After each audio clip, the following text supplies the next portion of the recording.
Hey everybody, what's going on? It's Schwantz here. So there was a false start in the race room, and I'm trying to get the attention of our our very enthusiastic honey here to very very bad starts. So we're going to start in just a second, or at least attempt to, and I'll sort of explain what the heck's going on here, as you have kind of seen already what's going on, which is essentially it's a Final Fantasy VI open world randomizer where a ton of stuff about the game is randomized, and yeah. So I will be back in just a moment as soon as I can get the other runner's attention to let him know that we had a false start. So I'll be back in just a second.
Hello, everybody, and welcome to a Worlds Collide Wednesday. I know that race accidentally started just a smidge before this, but don't worry, we're going to do the race for real.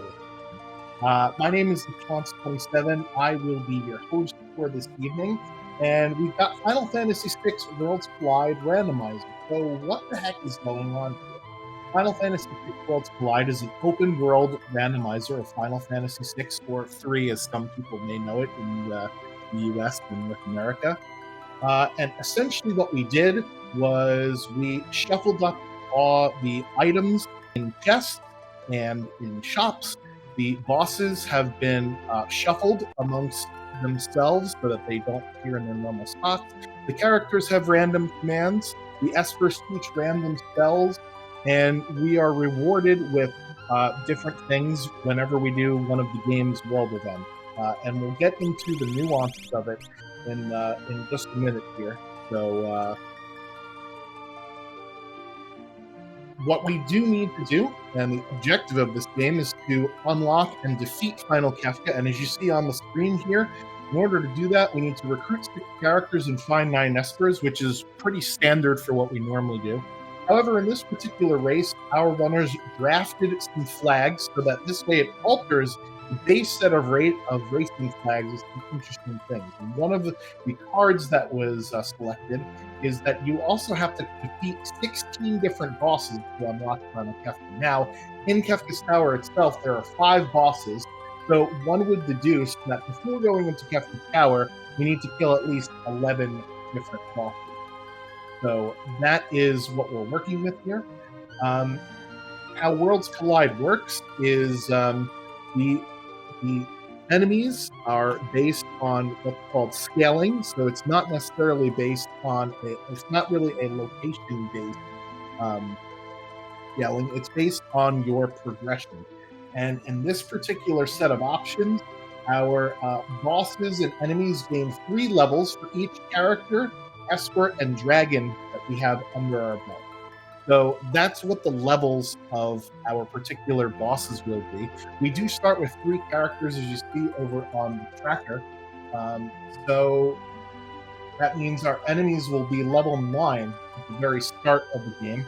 We do know, based on the flags that we rolled, that we are going to start with Terra with Morph, Gao with Rage, and Scepter with Slots. So I'll explain how that sort of works and what that opens up when we get there. And all of the other characters have completely random commands, and they might be duplicated. Some other interesting things about this flag set are that the chests are 100% randomized, so this means we can find absolutely anything in the chest, as here we go when we're starting off. The shops are tiered, so high-tier item and equipment are less likely to be in shops because there are only certain shops that you can get tiers out of. The 2 most interesting things in the flag set are that all characters will have auto-reflect automatically on them, and all characters will have auto-berserk on them. So what does that mean? It means that none of our players can control any of their characters unless they get a relic that sort of disables what their what the status ailment of berserk is, which is pretty insane. So right away, all of our runners are headed in a few different directions here, where we basically are doing some looting and shopping for the first, 5 to 10 minutes of any seed. Nobody Wars in the Returner's Hideout, where there's 9 treasure chests. Meanwhile, Jexarok and Overswarm are in Narsh, where there's 10 treasure chests and a full set of shops.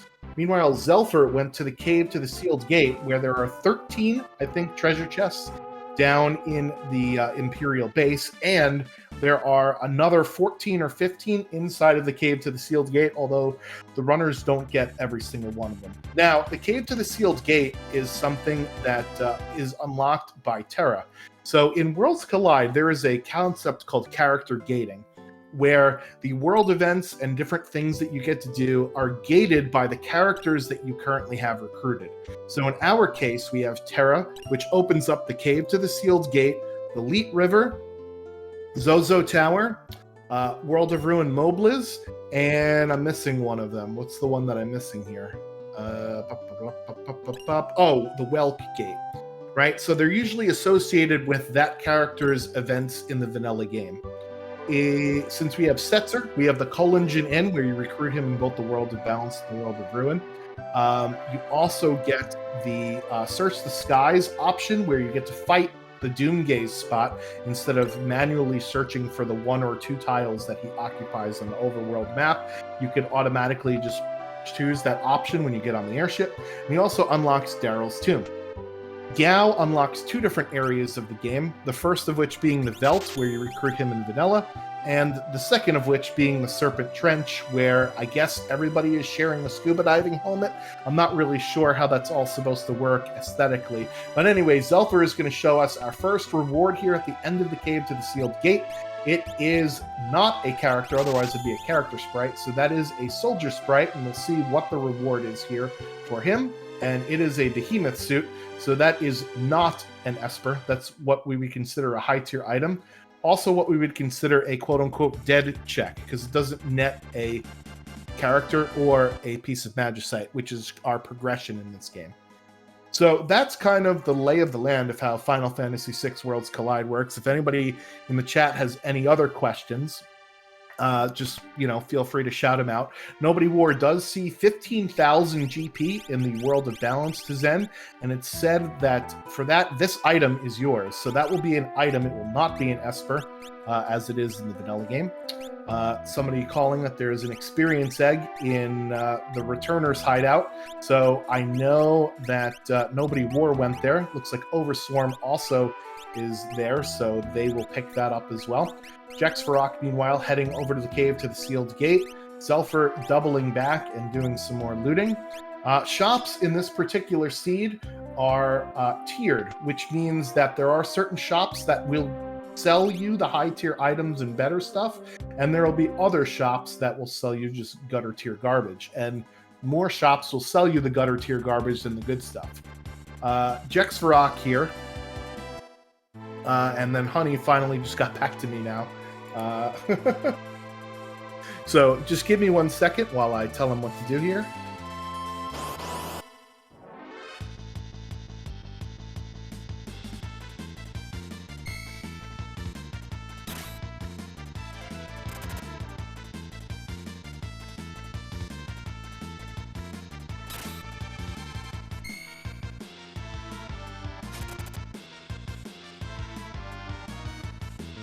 All right, so we also start off our runners with 3 Moogle Charms. So this way it allows you to not get any of those random encounters that you get in this game. You could choose to keep it on your character, or as Nobody War decided, he's going to take it off to try and grind some fights. Because as I mentioned, right now our bosses are at level 9. Actually, all of our enemies are at level 9. Whereas our party is only at level 3, so we all start at level 3. So that's kind of a bummer. We're going to want to get ahead of scaling a little bit, or at the very least stay somewhat even with what the scaling was. So that's what he decided there. Unfortunately, he ran into a pack of Mad Oscars, which at a very low level is probably not good. Those are endgame Kefka Tower boss, or Kefka Tower enemies rather. So you could basically see that the enemy mobs are vanilla. However, they are shuffled amongst where you could find them. So that's one of the interesting things about Worlds Collide, is that you do need to have a lot of vanilla game knowledge in order to play it, because the enemy weaknesses are all the same. The items and what they do are all the same as they are in vanilla. A lot of the mechanics are the same as they are in vanilla, but there's a lot of randomizer knowledge that you also need to have to know what checks will give you what types of rewards. As we see Jex Varrock picking up his second behemoth suit here at the end of the cave to the sealed gate. I did see a bunch of cool stuff that our characters, or rather that our runners got. We did get an Aura Lance, and we got a set of Dragoon Boots, so we'll see if any of our characters can equip the Aura Lance. So how equipables work in Worlds Collide is everything that you can equip in the vanilla game, you can equip in Worlds Collide, plus there's a 33% chance that an item that a character could not equip in the vanilla game, they can in this particular seed. So Cursed Ring is a nice pickup there from Zelfer that will teach one of your characters X Zone, as it does in the vanilla game. And X Zone, or Instant Death, is something we are always looking for the final Kefka fight. Now, the final Kefka fight is always the same fight every single time, so it's nice to know exactly what to plan for the very end of the game, but it also helps to know what's in front of you. And he also sees a couple of fire rods there, as well as an enhancer. Enhancer gives you +7 magic power as a sword, which is really nice to have on, one of your magic users here. And the fire rods behave the same way that they do in the vanilla game. Crack it and you get a high-powered tier 2 spell, and that is Realm with Dance for Nobody War in the Collinge Inn. So that is our 4th character right away for Nobody War. So Realm unlocks 2 different world events. She unlocks Esper Mountain, where you recruit her in the vanilla game in the first half in the World of Balance. She also unlocks Bowser's Mansion, where you recruit her in the World of Ruin. Little fixed ice action in the shop for Zelfer there, and fixed ice is something that Setzer can naturally equip, so that's a good idea to go and pick that up if we can find it.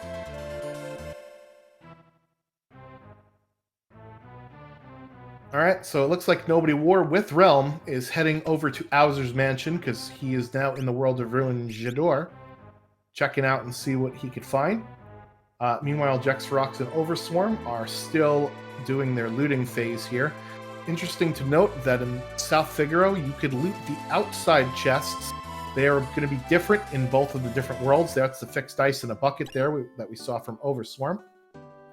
The chests in the basement, however, you can only loot once, but the ones on the outside, you could loot multiple times. Zelfer picking up a Super Ball there. So Super Balls are a really nice item to have at the very beginning of the game. You could toss it out at an enemy, and it will deal a multiple of 256 damage, all the way up to 8196 to a multiple random amount of targets. So it's very RNG. One of the most RNG things about the game. And I know, playing a randomizer, but sometimes you want to mitigate the RNG. As Nobody War picks up some dried meat in the shop right there. That's very important, because dried meat will allow you to complete one of Gauss checks with the Velt. It looks like Nobody War is going to head down, though, and loot the basement of South Figaro prior to that. So he is going to be taking the opposite way of Jexrox. So they're going to be doing a little high five here in the second. One person going out of the basement, another person going into the basement. And normally we loot this from the other direction, so that's why Nobody War is having a little bit of trouble here. Definitely not used to doing the looting backwards. So Honeydew, just for reference, is still cranking along on their seed. So unfortunately, I screwed up the whole race. This is totally my fault. So hashtag blame Schwantz in the chat. Yeah, so there is an active development or set of developers in the community that does allow us to give feedback. Overswarm now is heading into the Coliseum, in which the rewards that you get and the enemies that you can fight are randomized. Thankfully, we have a menu of rewards here you can see, and if you do win a Coliseum match, one of the cards that was chosen is to grant all characters +20 strength. So if Overswarm can win in this Coliseum match, he gets +20 strength to every single one of his characters. The strength stat doesn't really matter with the fixed ice, but that's an excellent strategy in order to take something out. He gets a red cap for a garbage item, and there we go. So in this set of options, there are, I believe, 25% of the items you can see in the rewards menu. There are 255 total items, and you could see about 60 of them, so that's maybe a little bit less than 25%, as Jexrock and Overswarm both pick up Realm at pretty much the same time in different worlds. So you could do the Collinge Inn check in either the World of Balance or the World of Ruin. So that's a nice showcase of that right there, as Zelfer is heading in to Zen, I think he's at. Nobody War, meanwhile, decides that he is not going to stick around in J'adore. Bowser's Mansion is a pretty nice first check. because you do have the option of taking any number of random encounters in the mansion with the drop-down chests and the paintings, but there are 2 forced encounters that will hopefully get you some levels. But it looks like since he put his party down to 3, he's going to head over to the Veld since he found some dried meat. Again, you have to fight an enemy. Make sure you don't have a Moogle Charm on. There you go. Take that off and we'll be good to go. An Excalibur is an okay sword. It has very high battle power, but that's about it. In Worlds Collide, most of the time we're looking for just a handful of different weapons, as it's an Aegis Shield as the reward for the Tizen Thief. I'm not quite sure that's worth 15 grand, although you could probably flip it for more. So Jex is showing us that he can make some money off of it. Nobody War is showing why that Excalibur is not actually all that good.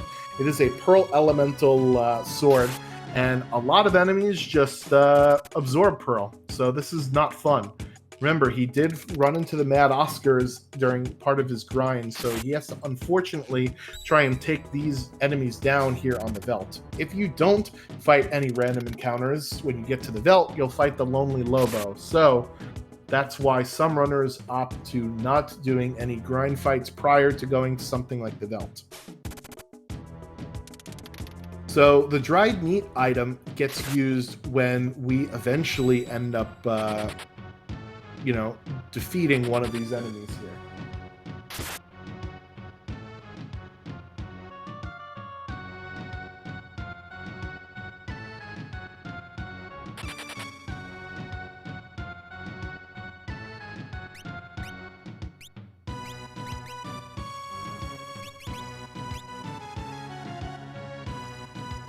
All right, sorry about that. Yeah, so the problem, as Mildane did point out in the chat, is that we have auto berserk, so we can't even use the item command in order to feed the dried meat. Now I understand what you were saying, Coughlin.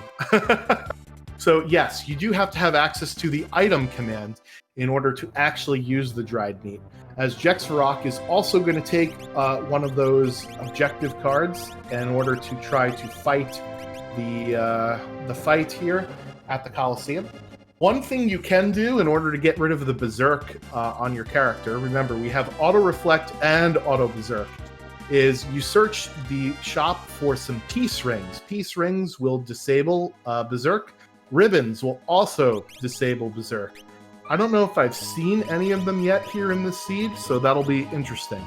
So those are the 2 relics that we could find that once we do, that means that we could end up using item, or magic, or something else.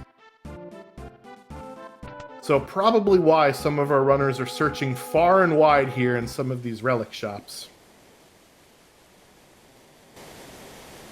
Meanwhile, Nobody War deciding that I can't go to the Veld to use the dried meat, as you guys pointed out in the chat. Instead, I'm going to head to the Leet River, and this is not a fight that you want to fight. The level magics, thankfully, we've got Reflect on, but the level magics don't actually give any XP. They only grant MP. So even if you do win this fight, you're not going to level up. And I'm really not sure how running away on a raft works, but somehow it does in this game, which always makes for interesting things.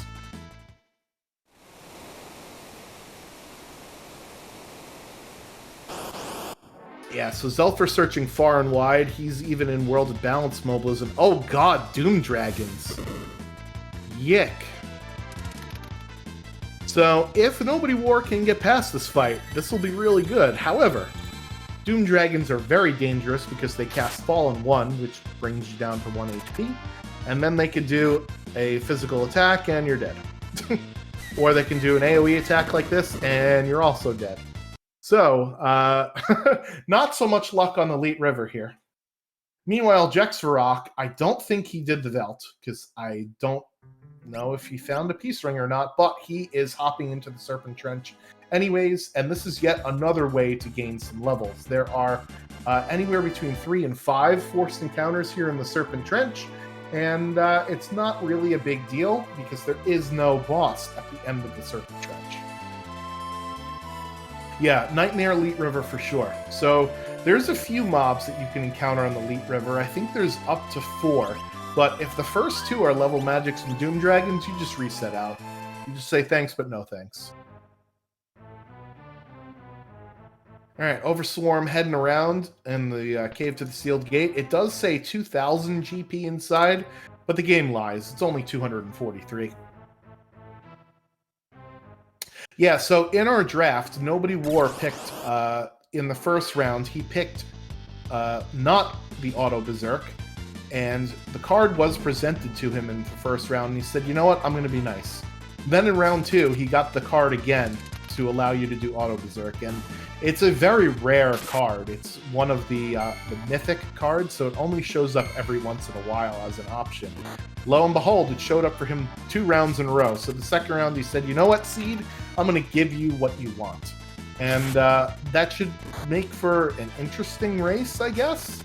Because the thing with Berserk is it just lets your characters choose random commands. Because Jexferox's Gao is still using Bolt Beam, I guess. He has Magitech as his other command besides Rage, which is really, really cool. Because we do have a factory upgrade as one of the objectives. So if we find Celeste and go all the way through the Magitech factory, we'll be able to upgrade the Magitech command to be what Terra's Magitech commands were in vanilla, instead of just the 3 elemental beams and the heal force that Vix and Wedge had. Overswarm getting the Behemoth suit at the end of the Cave to the Sealed Gate. Jexferox getting the nice cleave proc from the Scimitar there on Apocryphos. I've never tried to say that out loud before, and here we are. Anyway, Nobody War heading through Owser's Mansion here. So we'll see. You have to fight this painting here, and we'll see if he decides to take on some of the other ones. Excuse me. Remember, we do have an experience egg, and the absolute best way to get around in Worlds Collide is levels.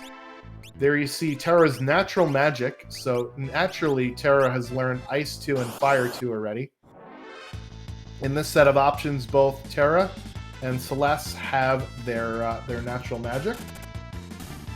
Zelfer finally comes around to picking up Realm after searching high and wide for something to counteract the Berserk. One thing to note is that Kefka at Narsh, the boss, will drop a peace ring. So if our runners find Kefka at Narsh, the boss, somewhere, then they'll at least have 1 peace ring. Now, remember, the bosses are shuffled amongst themselves, so Kefka at Narsh may not be at Kefka at Narsh, or Kefka at Narsh could end up being in Kefka's Tower. We have no idea where it is.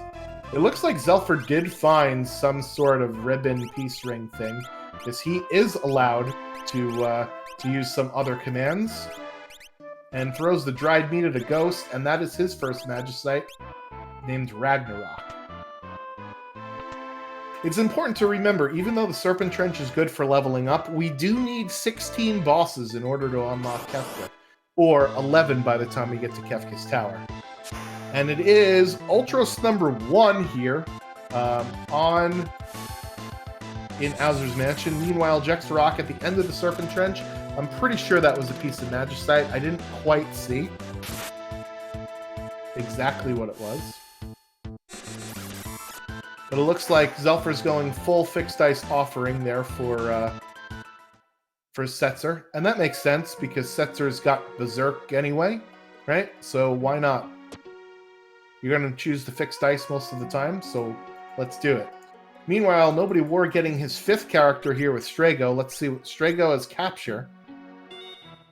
Not exactly a great command, and Strago not really known for his strength. So that Berserk means that Nobody War is going to stick with the party that he already has.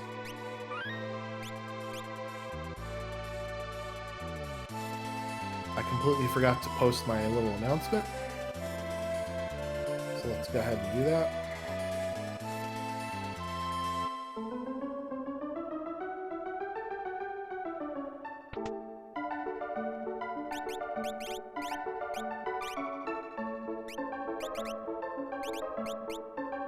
All right, so it looks like we are heading to a Opera House Dragon here from Nobody War. It looks like he wants to get some levels.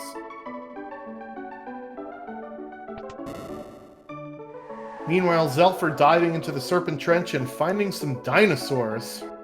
Jexvarok heading up to the top of Norsh. Well, not the top, rather, but the Welk spot, and it is Tritok. Yick. So Tritok is only damageable by non-elemental things and things that deal with fire. So that's pretty much an instant reset, because if you can't control how you're damaging Tritok, you're going to be in pretty big trouble. Excalibur putting in work, though, against Skull Dragon, because Skull Dragon is weak to Pearl and subsequently fire. Oof. But Skull Dragon clapping back here against Nobody War's team. And this is the problem when you when you are berserked, is you can't get your party back up when they die. So unlike in the vanilla game, we don't split XP amongst the survivors. You get the same amount of XP no matter what. So that means that Realm and Terra will get a chunk of XP. The dragons do drop a high tier item. In this case, it's an Atma weapon. So that'll be something really nice for later on in the seed. Atma weapon does damage based on your level, and it starts to get online around level 32, because I don't want to bore you with the math or anything like that, though. But 32 is one of the divisors in there, so that's how you have to do it, essentially.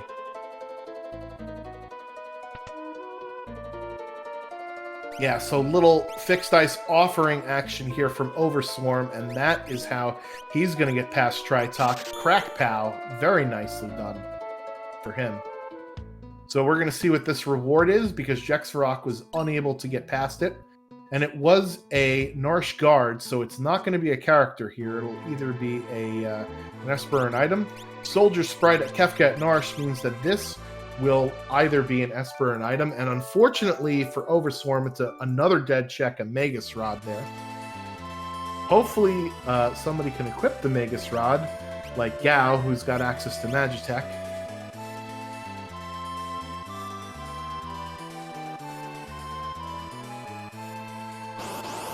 Nobody War opting to use the Search the Sky option here.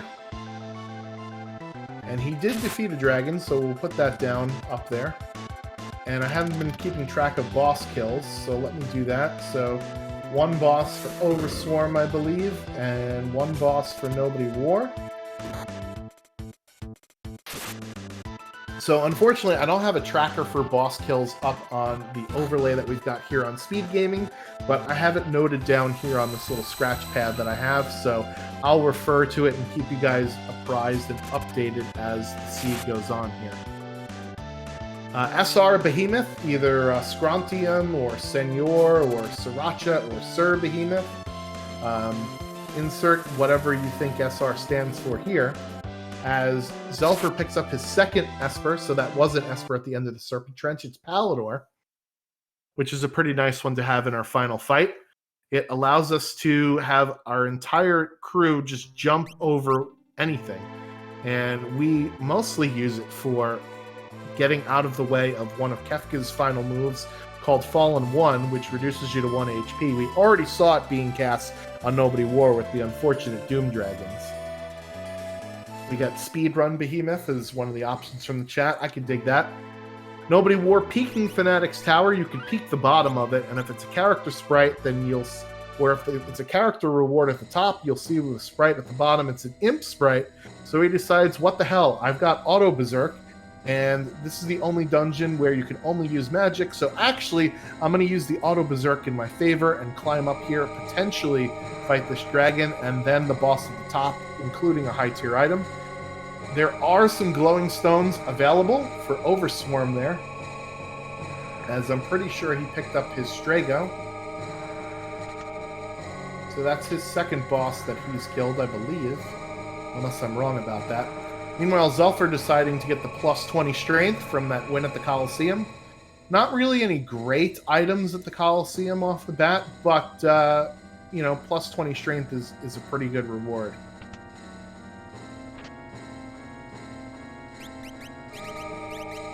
So there is unfortunately, you have to climb all the way up Fanatic's Tower. There is no, like, shorter version of it, if you will. Jexvarok does take out a boss at Kefkat Narsh. I didn't quite see what it was. Excuse me, and I also didn't quite see what the reward was. One of my ideas for Fanatic's Tower was to remove all of the other tiers in between. So start with the bottom, then when you go up, you load the map for the dragon, and then when you go up one more, you load the map for the very top. So I think that that would, quote-unquote, fix some of the problems that runners have with Fanatic's Tower. It's very long, it's very arduous to get up and down it. You can't warp out of Fanatic's Tower because of the way that the game codes the property of you only being able to use magic inside of Fanatic's Tower. Basically, there's an event tile that you have to cross over that allows you to use the fight command again, and if you warp out, you sort of miss that event tile sort of thing. And that is way too technical to get into, but hey, the more you know. As Zelfer does take out another boss here, so that is his first, I think. And it is another Megasrod. Speaking of another set of fixed dice for Nobody War, who is now on his second dragon. So this time, at least his entire crew stayed alive for it, which is nice.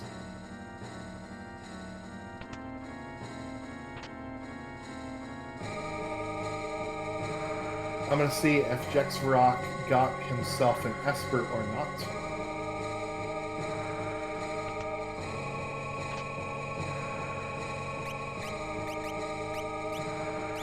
Meanwhile, Overswarm is going to head into Owzer's Mansion, so let me change his tracker. He did not pick up Strago yet.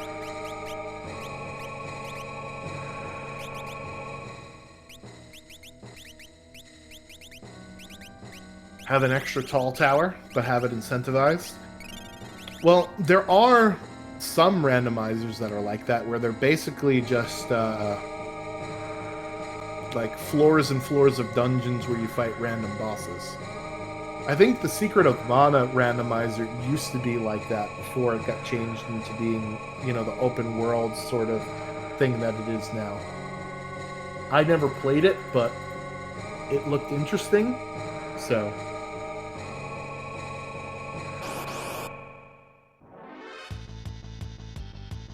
Alright, and it's yet another Ultros at the top of Fanatic's Tower, so this is the second Ultros that Nobody War has fought. Meanwhile, Zelfer is heading up a different type of tower. This is Zozo Tower. Stop jumping between the buildings, kids. Don't try this at home. Zelfer taking out another boss and getting a... I'm sorry, that's Jexvarok taking out another boss and getting another Esper. So I'll see if that's his third or not. That was not his third. So Kefkat Narsh was a dead check, which you hate to see. Nobody War does kill the boss at the top, but then he has to go all the way back down for the reward. Umaro, the Dabbing Yeti, is the boss at the end of Zozo Tower. So this is one of the checks for Terra. And I know that Nobody War recruited Strago. I forgot to mention what his game events are. They are the Burning House, which you could do in the World of Balance or the World of Ruin. There's also Fanatic's Tower, as you see Nobody War doing here. And there is Ebbet's Rock. And speaking of rocks, that's a shiny rock on the ground. Bahamut is the Magicite. So very nicely done for Zelfer on his second boss kill. So just for reference, all of our runners have 2 bosses that they've taken down so far. Overswarm coming up on his 3rd boss with Ultros.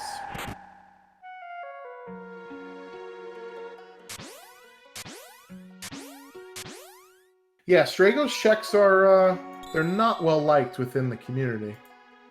As that's a Siren Esper from Fanatic's Tower. That's a really nice pickup there from Nobody War. Siren will mute everything on the screen, and one of the parts of the final boss is weak to mute, as it also has Magic Power +2 and Osmose. However,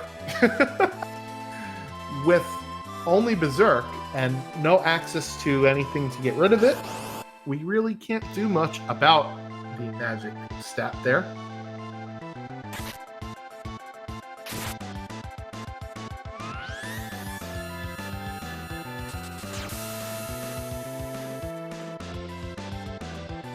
Oh boy. Senor Behemoth countering with Grand Train. This should not be fun. I hope nobody wore saves. So yeah, this is what happens when the scaling is very high, right? Remember I said that the levels are your characters plus espers plus dragons times 3. So right now, Nobody War's enemies are level 8 times 3. That's what, 21? I know, math. I'm sorry, folks.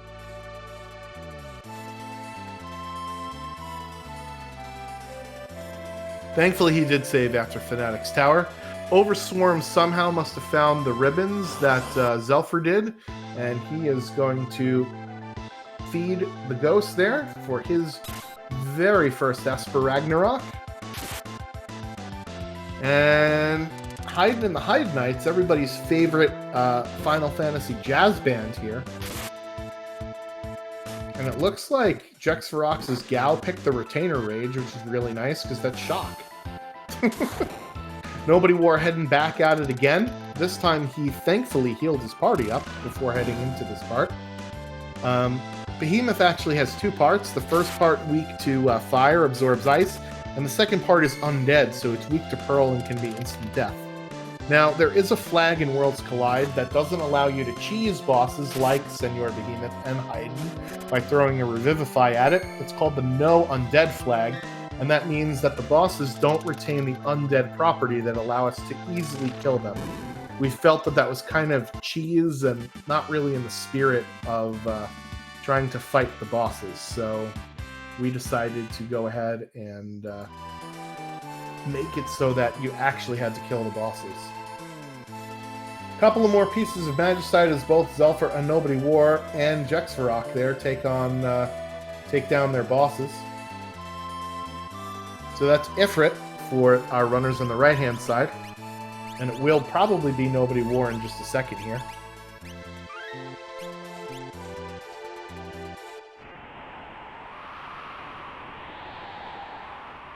Meanwhile, Overswarm, after getting that delicious dried meat, is going to head into Serpent Trench. Nobody War's levels are significantly higher than Overswarm's from what I just saw, and that's probably attributed to the fact that he did the 2 dragons. Dragons will not only give you a high-tier item drop and 50 MP, which basically allows you to learn almost any spell in the game, but they also give you a ton of XP.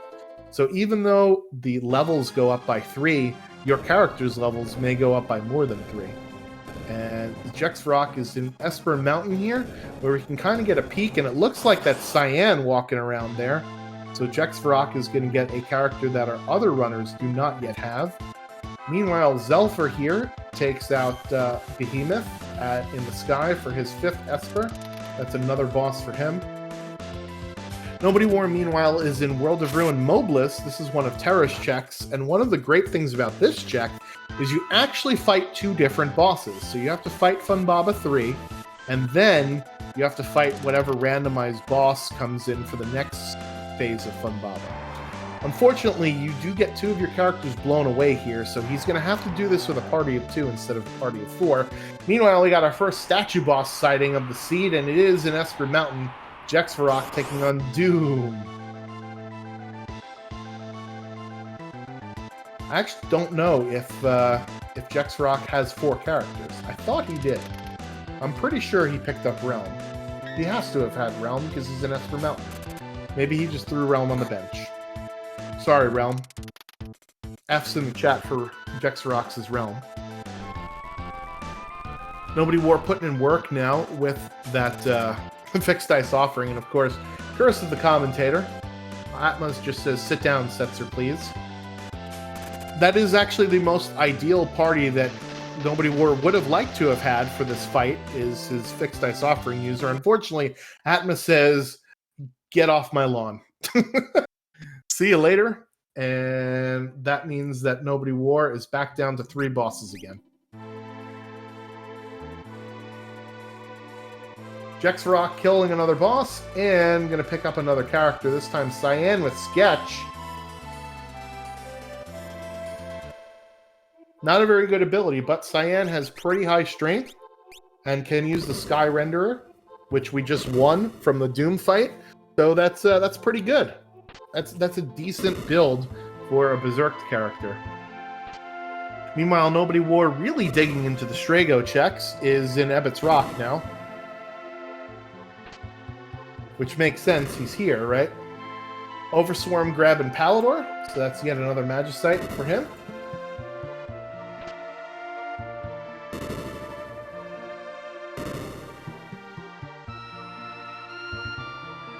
And we'll see how Zelford takes on Doom. I'd have to imagine with the Berserk that he's going to be alright. And there it is, the boom boom. Want you in my room. No, we don't want Doom in the room. We want him disappeared because we want access to that Cyan. So our Samurai Cyan coming in for Zelford. That is yet another boss down for him.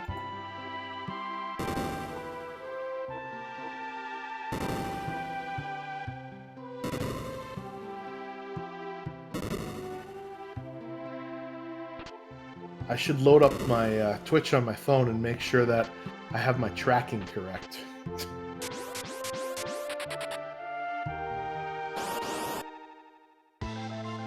Let's see. So we've got 5 bosses for Jex Rock.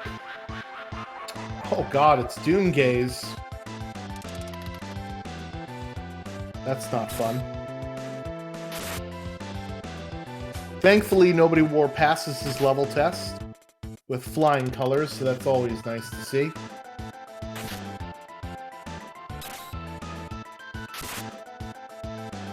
Overswarm gonna grab.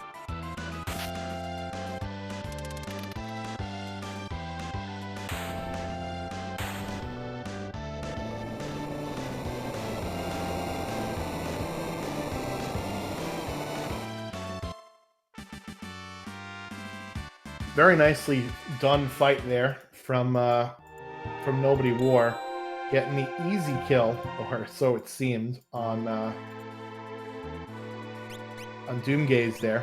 So in Worlds Collide, Doomgaze doesn't run away like he does in the vanilla game. You have to fight essentially all of the phases of Doomgaze at once. He has a ton of HP, opens with level 5 Doom, so if your level is a multiple of 5, either 5 or 0, you instantly die, and will cast just regular, straight up old Doom every once in a while. So he's kind of a pain in the neck to go up against. Overswarm is our first runner to have 6 characters, so they are in character go mode. They do need a lot more espers and a lot more bosses. And by a lot more bosses, I mean they've only done 4, at least by my count, because they went through the Serpent Trench and the Veldt. Yeah, they're on 3 bosses, so I have overestimated them. Let's see. Nobody War's tracker doesn't show me how many bosses he's killed. Thanks. That's not helpful. So we're going to turn that off. As he heads into the burning house, which is one of Strago's checks, and that's a lock there.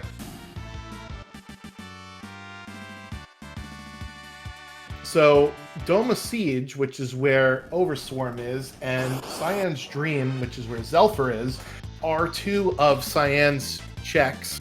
Cyan's Dream is a 3-part check, so you get 3 rewards from it, because there are 2 different bosses plus the throne. And the Siege is 1 check, and Mount Zozo is his other area that he opens up. Lock opens up 3 different checks. The Phoenix Cave, where you recruit him in vanilla. The Norse Weapon Shop, which you could open up after you recruit him in the World of Ruin. And the Tunnel Armor spot in the South Figaro Cave. Alright, so Zelford's at 6 bosses. So let's make sure of that. And Jex's tracker doesn't show me the bosses either. Great. Meanwhile, Overswarm taking out his 4th boss there. Yeah, with Auto Berserk, it's really rough. It's one of those things where you gotta go and find yourself some type of ribbon or something. Otherwise, you're basically stuck with what he's doing, which is basically relying on RNG.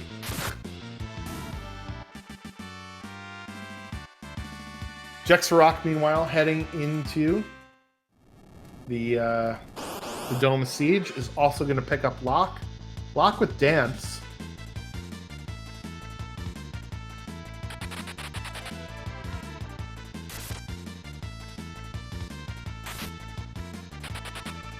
Overswarm taking the Narsh Weapon Shop immediately here.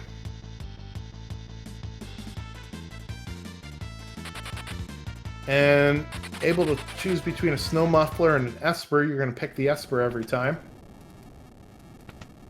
Unless you really, really need that piece of armor. But armor is overrated in Worlds Collide anyway. You just got to kill your opponent faster. The best defense is a good offense, as they say. Meanwhile, it's Welk for Zelfer, and normally this would be an annoying fight because he counters everything with Bolt. But we have Auto Reflect on our party, so essentially that just means, hey, I'm going to send it right back at you. I did not see what the count on the Curse Shield was, though. So the Curse Shield, unlike in the vanilla game that has 255 battles, we're getting nowhere near that in the randomizer. So we scale it down anywhere from, I believe, 4 to 12 battles.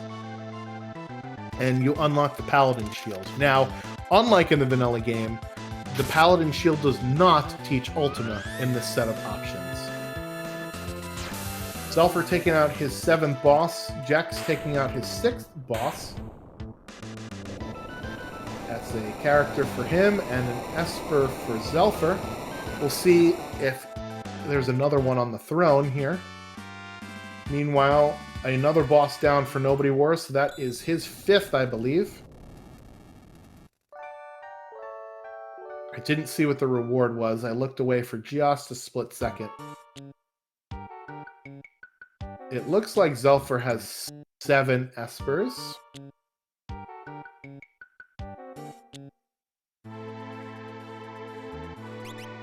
I might have to load up Nobody Wars stream here.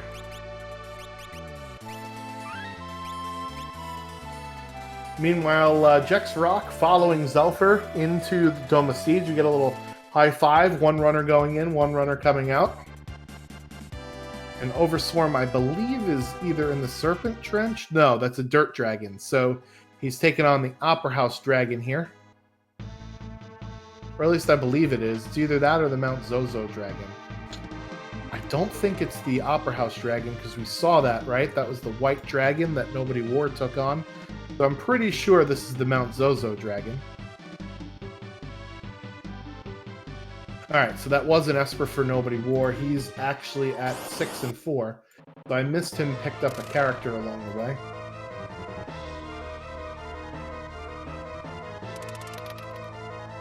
Meanwhile, it's Funbaba 4 at the first part of Cyan's Dream. This is what I had missed earlier.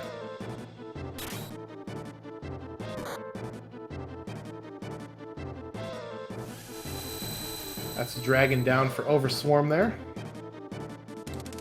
And no, he's in Narsh, actually. So I was totally wrong. That's what happens when you are not really paying attention.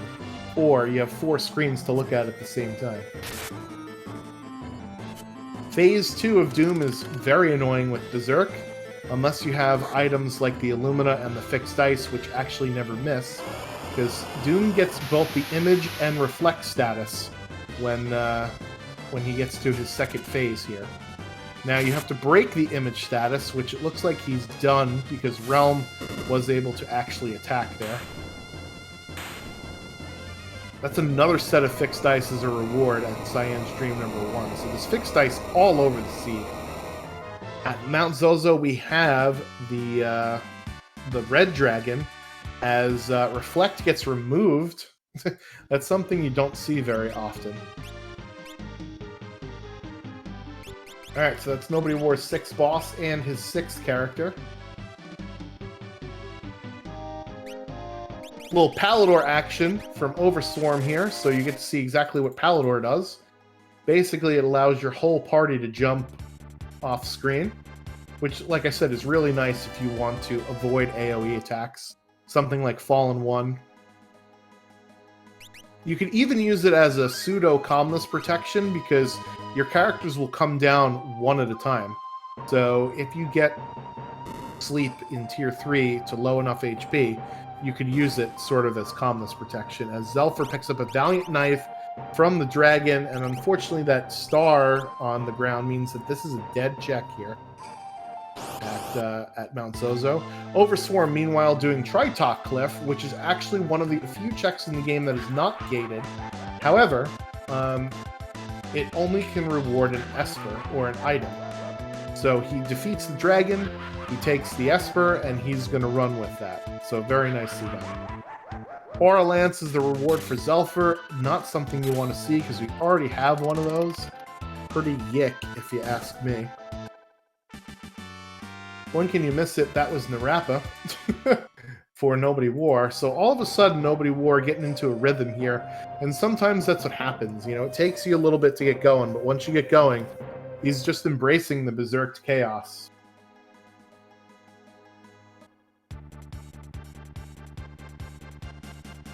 Meanwhile, that is going to be the second boss of Cyan's Dream here for Jex Varrock, which is Welk, which is not fun when all of your characters are berserked. But thankfully, again, like I said, Auto Reflect will definitely help with the lightning spells, unless he decides to use a unreflectable lightning spell. In Worlds Collide, we have this concept called element scaling, where the higher level the boss is, the better elemental spell it will use. So Welk usually uses Bolt in the vanilla game, so in Worlds Collide, if you get him up enough levels, he'll use things like Bolt Edge or Bolt 3, Gigavolt, or whatever reskin for lightning spell insert here, please. Meanwhile, Overswarm is going to Daryl's Tomb, so I believe this is another Esper reward. And this is the new boss over here for us, Rexol. So in Worlds Collide, you don't have the Zinger concept with Rexol, where he inhabits one of your characters, and you have to get your character into critical levels of HP, and then he shows up. We thought that that mechanic was very annoying, so we decided, hey, we're not going to do that.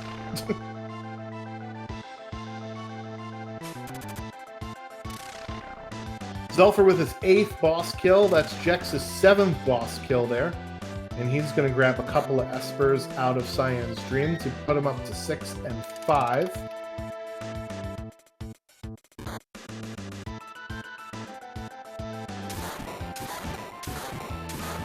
Hide in the Hide Knight action there for Overswarm. And the bad thing about Rexol with Berserk is you keep hitting the Soul Savers, and that's not who you have to kill. Zelfer grabbing Magistite number 8 there from the weapon shop, and oh boy! I'm pretty sure that was a hyperdrive coming out against Terra there on the bottom from Haydn. So that's that element scaling that I was talking about, where Haydn's ability changed into hyperdrive instead of his normal Grand Train, which I guess is kind of a good thing, because even though hyperdrive is more powerful than Grand Train, it only deals damage to one target. Zinger and Permadeath. So you can get Rexol to appear if you put your party in critical HP levels. You don't have to actually kill your own character. However, if you run out of Phoenix Downs and you accidentally start killing your own characters, then that becomes a problem, as I learned in a recent Living Seed. Because I choose Pain, I choose the no Zinger flag, and I changed it. I actually really like the Zinger mechanic. I think it's kind of cool, but I can understand why it would be really annoying. Because you beef up your characters to like such extent where you want them to absorb elemental attacks, you know? And that's sort of not how that works, right? If you want to kill your own team. It's sort of counterintuitive. Alright, we got a Dirt Dragon for Zelfer, and we've got a Behemoth for Overswarm. Checking in on the boss counts. Nobody Wars Zelfer have 8. Overswarm has 6, and Jexvarok has 7. At least if my math is correct. If it's not, then I apologize. Unfortunately, SR Behemoth doesn't count as 2 bosses. That would be nice, because technically you're killing 2 different bosses, although they're 2 halves of the same boss, or one is an undead part of the other boss. It gets weird.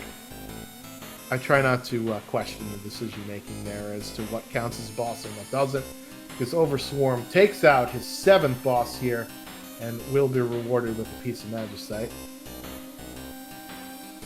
So, we've got a pretty tight race here. Normally it's kind of difficult to tell who's ahead in Worlds Collide, because if you go just based off of progression, that might not necessarily tell the whole story, because you can have many branching paths. It's not like a key item hunt randomizer, where if somebody has a key item ahead of other players, then you know that that player is in the lead. That being said, Zelfer 1 Esper away from Go mode, and will get it at the top here with fighting the Tritox spot. That will only give him, however, his 8th boss, according to my tracking. Nope, I'm sorry, that will give him his 9th boss. So he still has to get to 16 to unlock Kefka. There are 5 bosses in Kefka's Tower. 9 plus 5 is only 14, so he still needs 2 more bosses. So what he can do is he can keep going on other checks. He can try and defeat Toilet Atma inside of Kefka's Tower, which will only give him 15 bosses, so he'll still need 1 more boss somewhere. So it'll be interesting to see what Zelfer does once he gets his requirements. Nobody War, meanwhile, fighting our Dabbing Yeti. This is at Zozo Tower, so I think this is an Esper. Meanwhile, Jexvarok is going to get his Strago at the end of Owzer's Mansion. Considering he has his 6 characters already and is looking for Espers, he might not be too thrilled with this character, although, since we do have the concept of character gating, the more characters you have, the more checks you have available to you as well. Zelfer and Nobody War taking out their bosses respectively, and they will each get pieces of Magicite as their rewards. That's a Fenrir Esper as well at Tritox, so that's extremely nice to see. So both Zelfer and Overswarm have Fenrir, which has Calmness protection, and Zelfer did not get Siren, so that mute spell on that Fenrir is going to be even more important for him. So now he has at least some of the final battle dealt with between Tier 3 with Calmness protection and Tier 2 with Mute on Magic. So question from the chat, is there a skip condition for this race? There is no Kefka's Tower skip. So normally there would be an objective to skip to the boss gauntlet portion of Kefka's Tower, which is the portion in Kefka's Tower after you drop all the weights on everything and open up all those doors to the 3 statue bosses.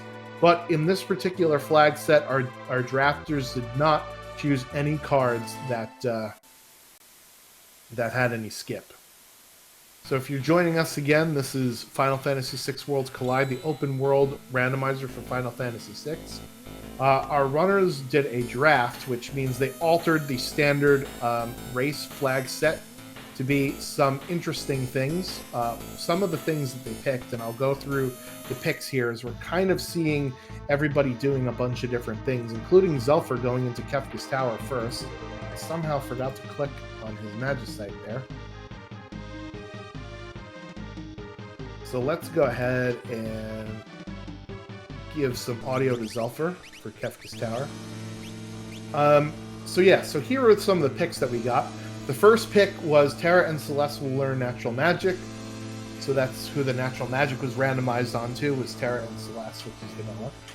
The second pick was plus 20 Strength by winning Coliseum. We saw a couple of our runners do that. Pick number 3 was starting with Setzer and slots. Pick number 4 was empowered characters. Character stats are 110 and 140% of their original values, so we got some buffy characters here. Nobody War picked random chests, so the chests are 100% randomized. The next was tiered shops. So that means that the shops are categorized by tier and chosen at random. So that means higher tier items and equipment are less likely to show up. And prices vary wildly, 50 to 150% of their original value. The next was aggressive scaling. That is 3 levels per character, Esper, and Dragon for the enemies.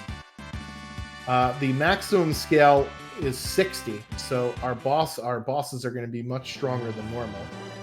Jexvarok here heading into the auction house, looking for an Esper, and unfortunately not finding one. Zelfer dipped into Kefka's tower, fought Atma, and dipped himself out, as thankfully Nobody War just on the razor's edge there with the fallen one from one of the dragons there. I think that was the red dragon, actually.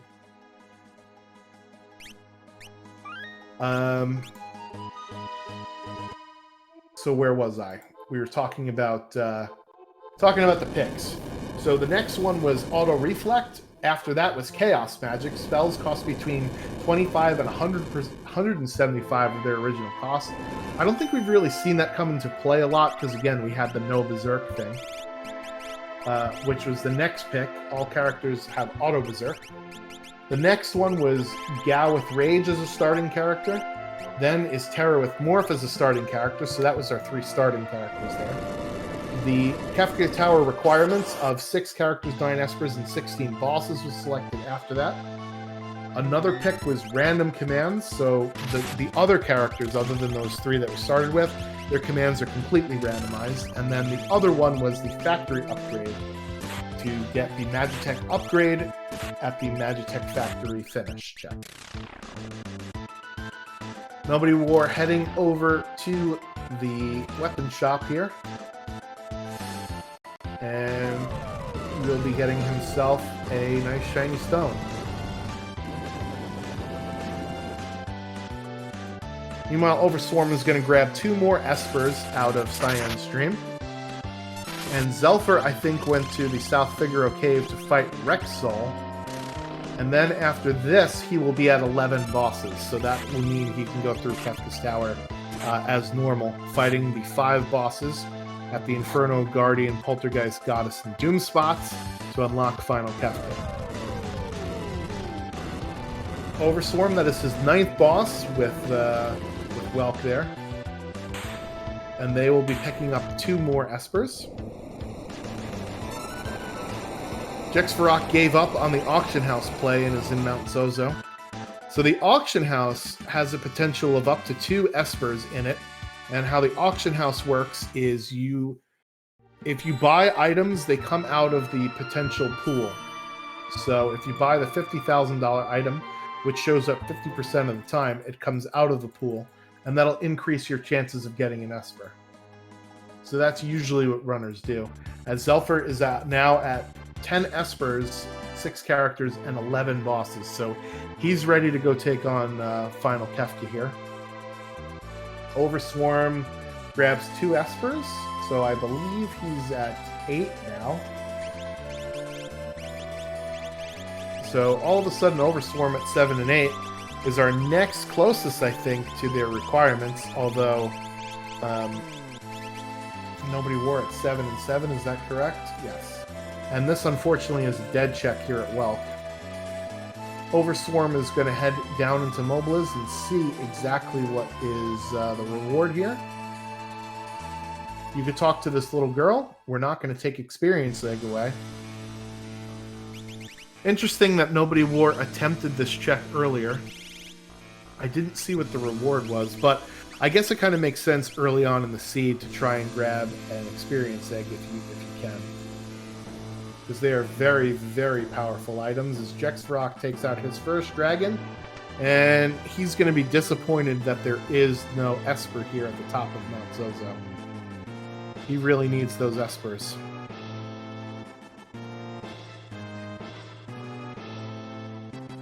Yeah, he hasn't done any of looking at his tracker, he hasn't done any of Locke's checks or Zozo Tower or any of Strago's checks. So that's where all of his Magicite is, essentially.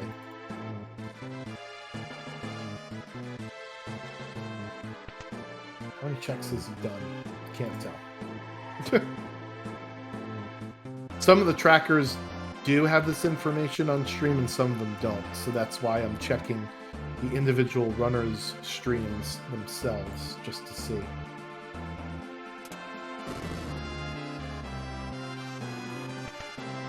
I believe that's the 10th boss for Nobody War. Overswarm looking for his 10th boss kill. And that was Jex. Nope, because Mount Zozo does not have a boss. Never mind. ff6wc.com is our website, and I'm sorry, that's not our website. That's our old website. ff6worldscollide.com is our website, and you could also join the Discord. That is a place where you could find different people that will help you out, answer your questions. You can join races. We can teach you how to play the game. All sorts of fun stuff at ff6worldscollide.com. It's got links to all that stuff. Yick. So the first boss here in the boss gauntlet is Chatternook, which is not one that you want to have for Auto Berserk, because Chatternook can only be damaged in the demon form and not the girl form. And every time you attack the girl form will counterattack, which means your ATB bar will fill back up and you'll be able to attack right away. So it would take a very, very long time for that to happen. So it looks like what Zelfer is going to do here is he's going to unfortunately choose the ribbon for Terra, and that will make it so that it doesn't last nearly as long as it would.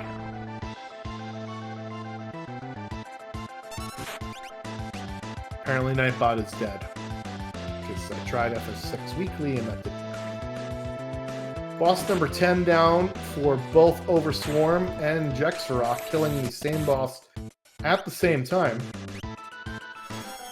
They both will get an Esper. It just so happens that that is Overswarm's 9th Esper, while Jexarok's 6th Esper.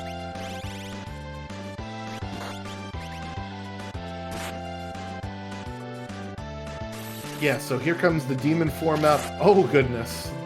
Down goes Locke. You hate to see it.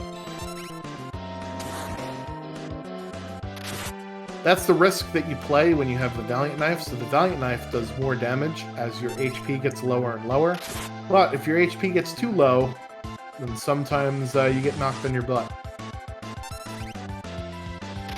So Overswarm is at 10 bosses, so it looks like he's going to go ahead and grab his 11th boss here at Ebbets Rock. Zelfer picking off another boss there for Chatternook. Unfortunately, Locke is not going to be able to get the XP from this fight. But that is an awfully annoying fight, so I think Zelfer's probably just glad to be done with it.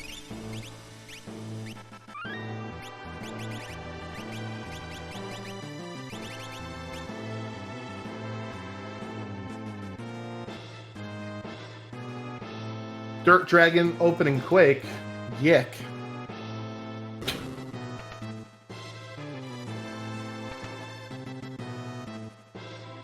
Yeah, you could be in go mode at 10 if you clear Kefka's Tower. That would mean that you would need to defeat Atma and the 5 bosses in the gauntlet. The problem is, I don't know if this is a problem or not. The thing is that usually runners only use a party of 4 throughout most of the game, so they only have 4 strong characters when they get into Kefka's Tower. So the problem with doing Atma is you have to do Atma with 1 of your strong characters only, right? Because usually how they divide up the party is they choose 1 of your endgame characters for party 1, 1 of your endgame characters for party 2, and then 2 of your endgame characters for party 3, because party 3 actually fights 3 bosses, whereas party 1 and party 2 would normally only fight 2, right? So the thing is, you have to be okay with going up against whatever boss is at the Atma position with just one strong character. Or you could do what Zelfer did, which is throw your whole party into Party 2, go fight Atma, warp back out, regroup into the 1-1-2 that we're normally accustomed to. So it depends on, how you want to go about it. That's probably what I would do, is throw my full party at the Atma spot, and then warp out, and then go 1-1-2. Yeah, it's kind of a time loss because you're walking through Kefka's Tower on that middle path twice to get to, the spot where Atma is, but it's honestly not that long of a walk, right? And if you throw your full party against it, you'll definitely save time over just having one of your strong characters fight in that spot. Gao has fallen and he can't get up. Somebody call Life Alert there for Nobody War. Looks like Jexrock did get his old man back up. And it's Vargas and the Apple Toilets, the iPoos, although the Bears have run away.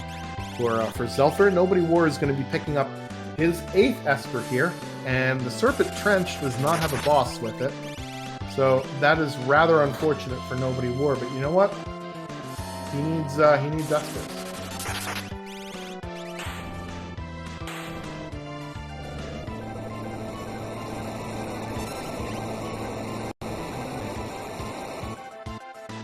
Jexrock does end up taking down that boss there. That's boss number 11 for him. And that is Esper number 7. Overswarm unfortunately taking a wipe there at the end of Ebbets Rock.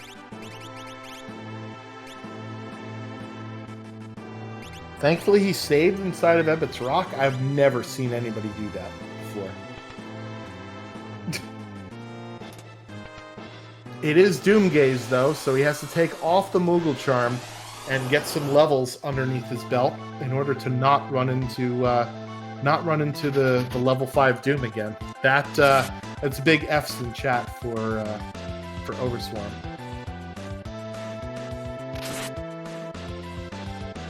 Nobody War, meanwhile, is checking out the auction house, maybe?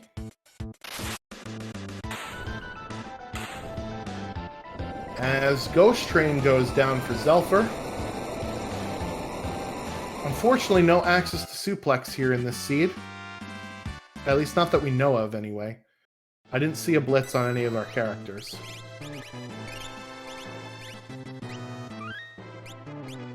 Interesting strategy to leave Locke on the ground. Alright, it looks like Nobody War is finally going to head into not Ebbets Rock, Daryl's Tomb, where he will get his 9th Esper. And he will also get his 11th boss here as well. So this will be really nice for him. Because that means he could just head right into the tower. Doesn't have to worry about going to Atma.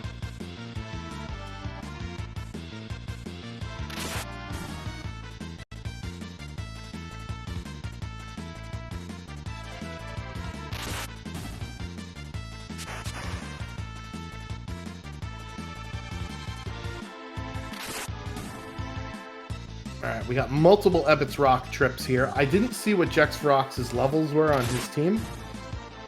So we're going to find out, though.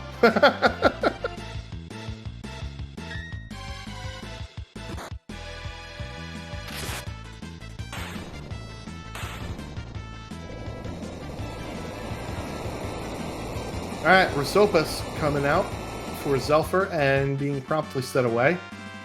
So in the vanilla speedrun, you could listen to an audio cue for when Rosopus appears.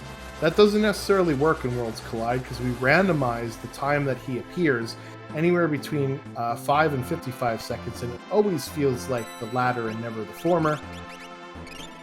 Meanwhile, Overswarm here going back up against Doomgaze, now not on level 5s, and he'll be able to take this out, hopefully. Meanwhile, Jexrock getting the bad news that Doomgaze is here. Terra actually was able to hop away, and Setzer is able to attack before level 5 Doom. I've never actually seen that happen before. That's new stuff for me. Meanwhile, Kefka laughs at Zelfer because he doesn't have his requirements, yet he has 2 more bosses to kill. And oh, it's a catastrophe! Thank God Terra was up in the air there. Wow, that is incredible. So, Doomgaze can still cast Doom, but remember, your party has auto reflect on. And there it is. Jexvarok, wow. Incredible. Taking down Doomgaze, that was actually insane.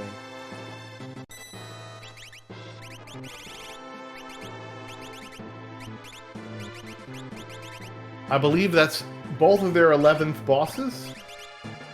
And they both got an Esper out of that. So Jex is now at 7 and 8.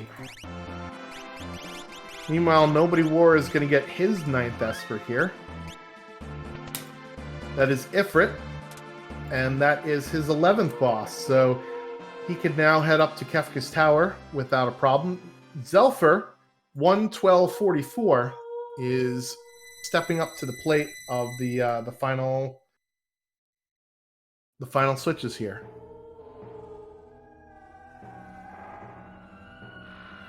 So for Final Kefka, how you want to arrange your party is the character in slot number 4 will go first on tier 2, 3, and 4. So you're going to want to put someone in that slot that can either deal with magic right away, with mute, or can deal with something else with instant death, or can pack a punch up against either Kefka or tier 3 to get Girl down right away.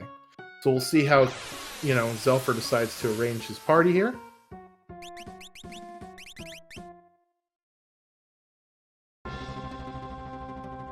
Alright, throwing Gao in the back slot there. He does have access to Doom, so the long arm there is susceptible to instant death. The face there on the top is weak to fire and will death counter with Quake if it's left alive last. So we're going to want to make sure to not leave the head there for last. Although Setzer with Fixed Ice Offering, you can't really target anything. So that's a bit of a bummer here. Here it is. Second try is the charm. There goes the long arm. And now we're going to use some fire magic on the head here.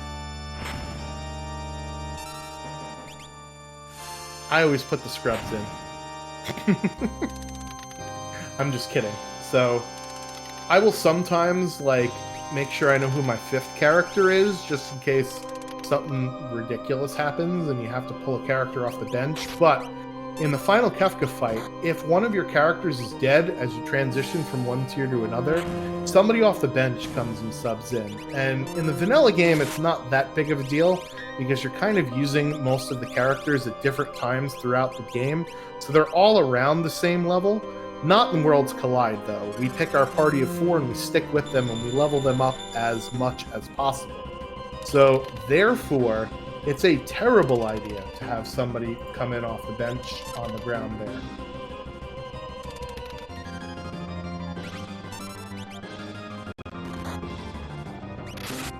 Yeah, so Zelfer's got a pretty decent lead here because he's on Final Kefka. I should note that we did have a bit of a false start, which was kind of my fault. It wasn't kind of my fault. It was definitely my fault. Usually you're supposed to, as the person who's hosting the race, join the race room so that there's a person to gatekeep the start of the race. I did not.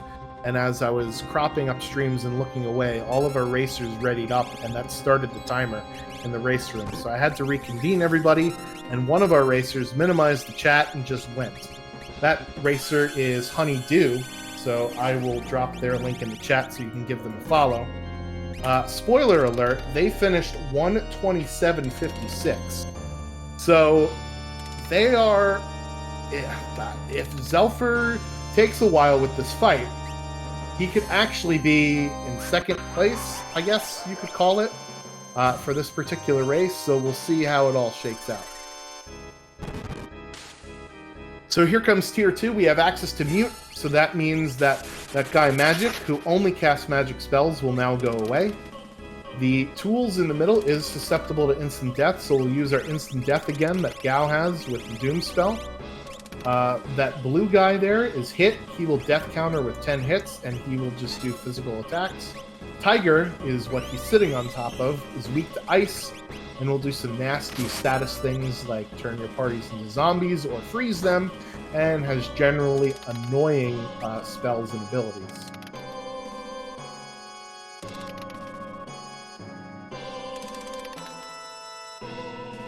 So we'll see how this gets on, as Jexvarok heading down Fanatic's Tower as Overswarm heads up Fanatic's Tower. They did pick up their 11th piece of Magicite, and I don't... This is one of those things where you have to understand what the Kefka Tower unlock means. It doesn't mean that you can go into Kefka's Tower. It means that you can unlock fighting Kefka. You can go into Kefka's Tower at any time throughout the race, but you can't fight Kefka until you get the requirements. And in this case, the 16 bosses are the requirements that our runners think are chasing after here. Now, all of them have at least 11 bosses, so what they could do at this point is head into Kefka's Tower, fight the 5 bosses that they normally fight in KT, and then Kefka would be unlocked as soon as they're ready for it.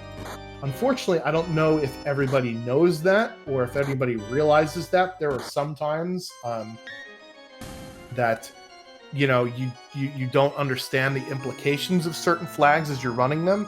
But Worlds Collide is always a learning experience, and there's no better way to learn than to get burnt, as I say.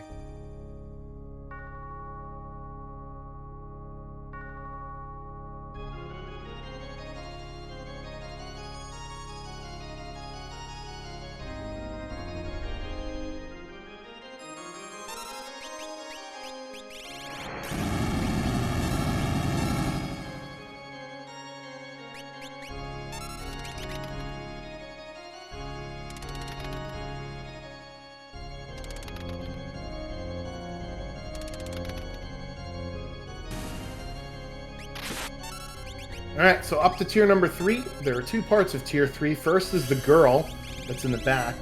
She absorbs every single element and has 9,999 HP. We'll heal and revive the other part of the boss, Sleep, who has 40,000 HP. So you want to take out girl first, otherwise you're just, you know, fighting the same boss over and over again. Sleep will counter with things, nasty spells underneath 10,000 HP, like Meteor and Train, which will mute and blind your entire party. And unlike in the vanilla game, blind actually works in Worlds Collide. We fixed the evade bug. So that's a bit of a nasty one to have there. As Jexvarok does get his 9th Esper from Fanatic's Tower. So. And Overswarm will get his 12th Esper from Fanatic's Tower here. Very nice usage of Fenrir as well to mitigate Calmness that casts the image status on your party, and that basically means that physical attacks will always miss at least once, and Calmness is an instant death physical attack, so that's a really nice job from Zelfer there.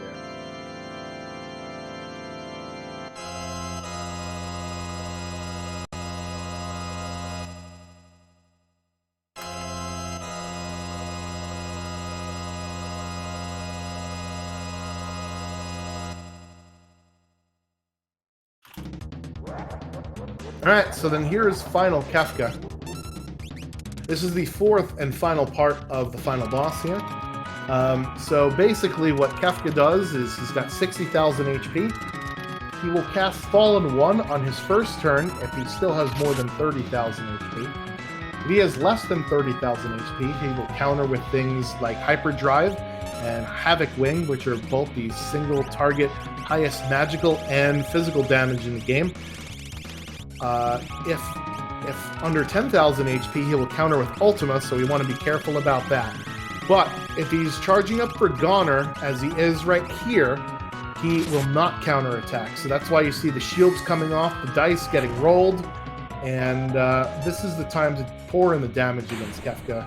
That is the crack. That is the POW. That is when the race is over for the runner, and that is Zelfer in with an incredible time.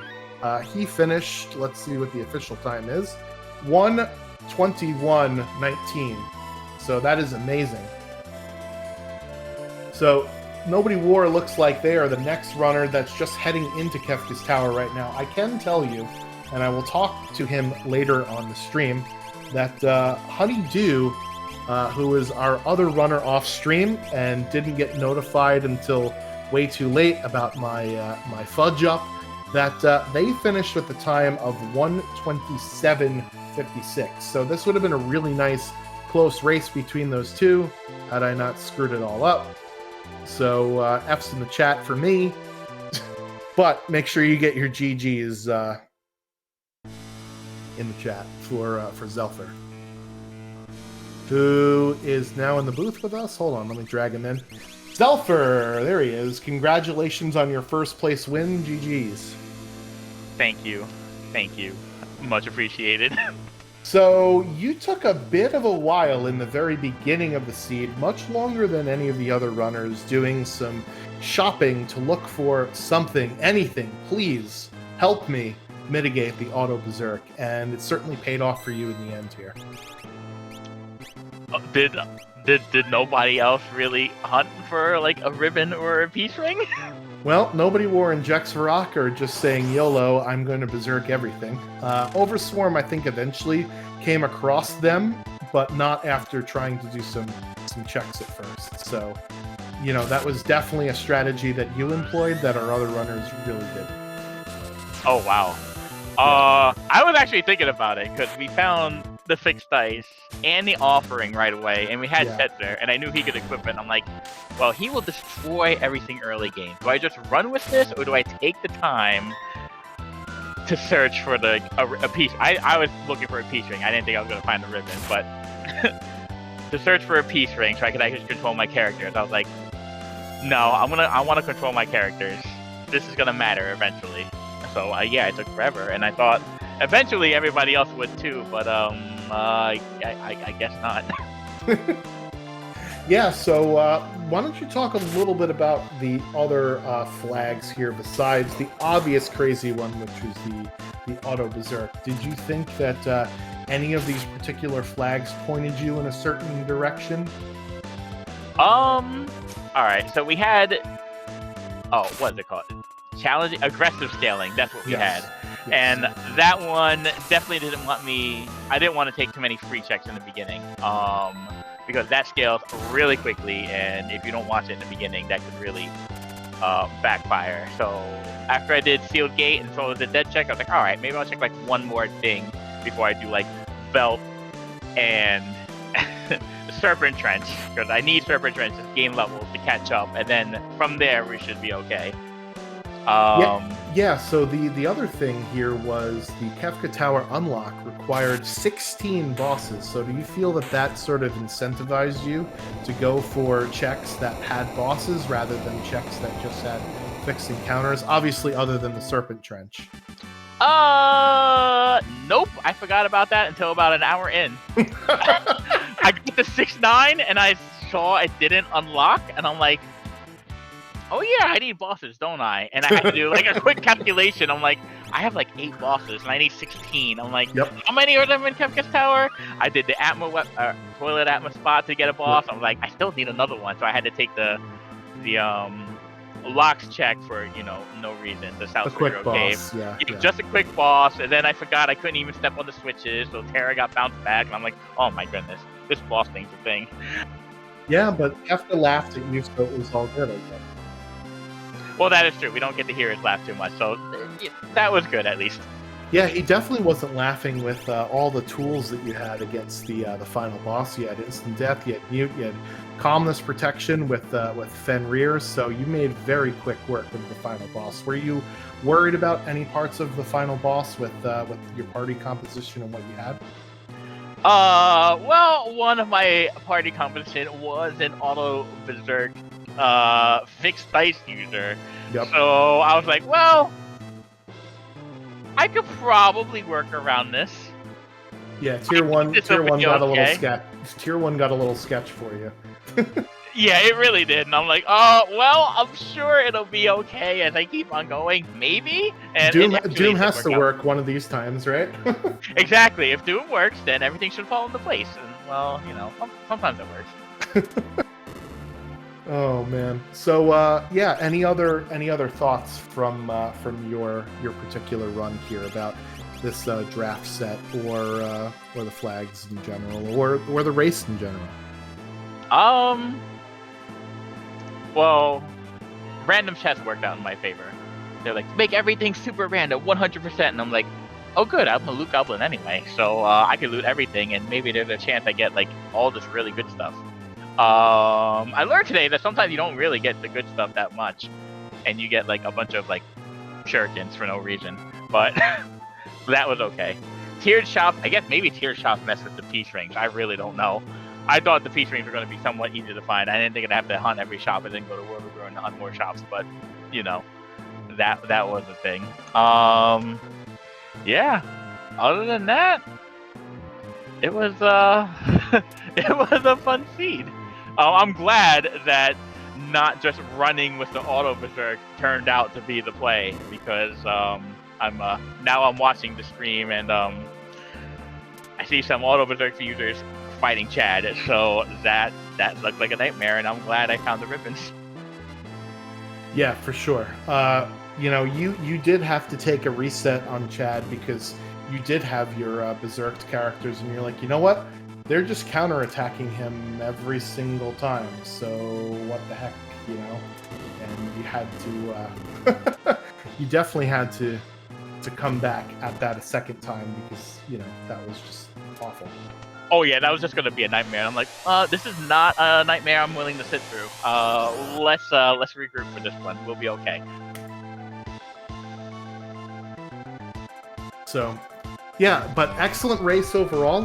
You actually were the only runner on stream that realized that, hey, I only need to get to, well, in your case, 10, but 11 bosses before going into KT. Everybody else took way more checks than they needed to because they didn't realize, oh yeah, I'm gonna fight 5 bosses in Kefka's Tower anyway.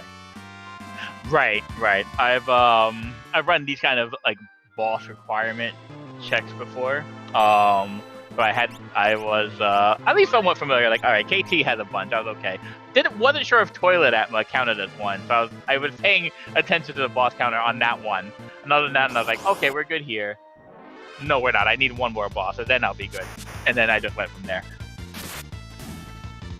Yeah, that I think was the right thing to do. We were discussing it in chat. Do we go after Toilet Atma with just a party of 1, or do we overload and just warp out and come back? And I figure even though there's a time loss from walking, you save it by killing the boss that much faster, right? So it's kind of a wash. That is my personal feelings on the matter, yes. Some people might disagree with me, and they might have a really decent case, but I like to just overload the party and just beat whatever's in my way, get the extra experience, and then just go on my merry way. I just have more fun that way. Perfect. Well, any other things you want to plug before we get you out of here? No, I think I am okay. Thank you to SpeedGaming as always for hosting us and having us. Thank you very much for doing the restream and apparently everything. So thank you very much, Juan. We are very appreciative for royally screwing this race up. Listen, it happens. It happens. It is a-okay. I understand. That's the problem with being, a moderator is you get access to every channel. You don't realize that you have to actually join the race room, because I could see it all anyway. Oh man, listen, if I was, the one that was gatekeeping, I'd do some stupid crap like that completely. So I understand completely. I'm like, oh, listen, this stuff happens. Yep. We're human. That's it. Yep. All right. Thank you very much. Again, GG's, and we'll catch you on the next one. Thank you. Thank you. Have a good one, everyone. All right. So the People's Champ, Honeydew, is in the booth with me. What's up, Honey? Can you hear me? Well, apparently you could hear me. I see your green ring talking. There you are. Yeah, I had my mic muted for the stream. But, yeah, GG's. GG's. So I told the stream basically what had happened. I screwed it up, and you just kept on going, and you're like, head down, focused, I need to win my race. And you would have been in second place in this particular broadcast. So congratulations on a great time. I think it was 126 or 127 and change.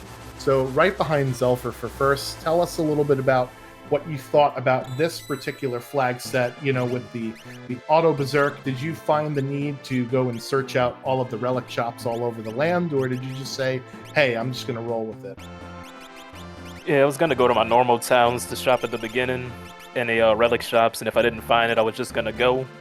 But I was absolutely, positively, no way going into Kefka's Tower until I find a ribbon on a piece ring. But everything before Kefka's Tower is fine. Yeah. Well, we did start out with, with Setzer and Terra and Gao. And Gao had Rage anyway, so it's not like we were going to be controlling him. We didn't realize that his other command was going to be Magitech. But with access to Fixed Dice and Offering, it didn't feel, I guess, all that necessary, right, to go get those relics right away. Yeah, the Fixed Dice definitely carried the seed. But, I had a little bit of fun with Gao's Rages. He actually had some good ones. He had Retainer, Fire 3. Yeah. But yeah, by the time I got the ribbons and Whirl of Ruin Jador, I actually got a chance to play Gao and Realm. I'd say probably my biggest mistake during the run is that Auto Berserk Flag made me not pay as much attention to my Magicite as I should have. Mm-hmm. So I missed out on a few stat boosts from not having it at low levels. Then for the last fight, Gao didn't have Ice 3. And I was supposed to have Quick. Well, I already had Quick on Setzer. He was going to be the guy that I pushed the final phase with during video. Mm-hmm. But, so I taught him Quick. But then later on, I decided, actually, I'm going to push it with the Atma user. But then I forgot to give the Atma user the Magicite to learn Quick. Oh, no. Yeah. So I tried doing the whole thing where, you Quick, you attack on the first turn, then you defend, then you hurry up and attack with somebody else. Right. But I got the Boo Dice, so that's why The bad rolls, always at the worst time, huh? Yeah, so he's pretty much at 39, 99, 9 HP. And but he didn't punish me too bad. He just got a middle off. That's not too bad. So with some of the other flags here, particularly one that you picked, aggressive scaling, did you want to stay away from free checks early on in the game and sort of sprinkle them in after you've sort of beefed up a little bit? What is your process for, some of the other flags that we had for this particular seed? Yeah, the Berserk Fixed Dice Offering made me not fear about the levels at all. The only flag that really affected my routing was the needing the 16 bosses. Yeah. It was a little bit before, when I was kind of deciding where to go, I remembered about it, so I was like, oh, I need Magicite, I need bosses, let me go to Tri-Touch. Mm-hmm. And then after that, I started farming the bosses. Oh, that reminds me of another big mistake I had. I forgot to buy the 4th ribbon for the Kefka fight, so after I fought Toilet Atma, I warped out, went and got the ribbon, and went back in. So that's about a minute or two going. That makes sense.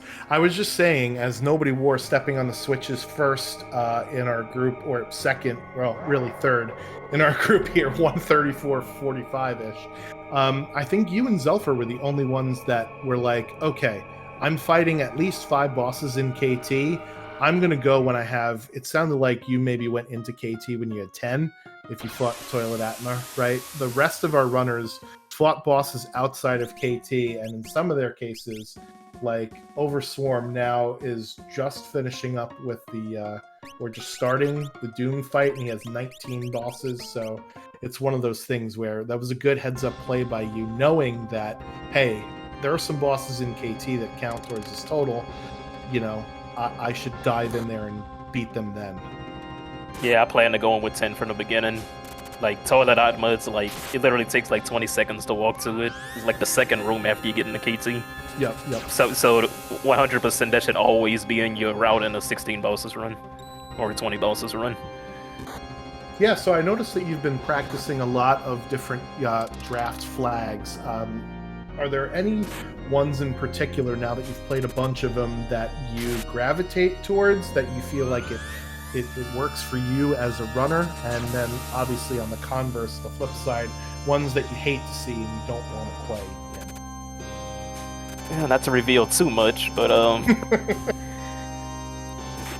Nobody's watching, right? We're on SpeedGaming 5. It's not like we're on Speed. No, I'm just kidding. SpeedGaming 8, the Ocho. Yeah, the Ocho.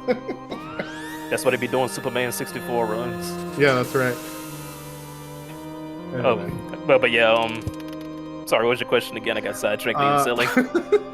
So what's something that you tend to flags that you tend to gravitate towards and ones that you never want to see?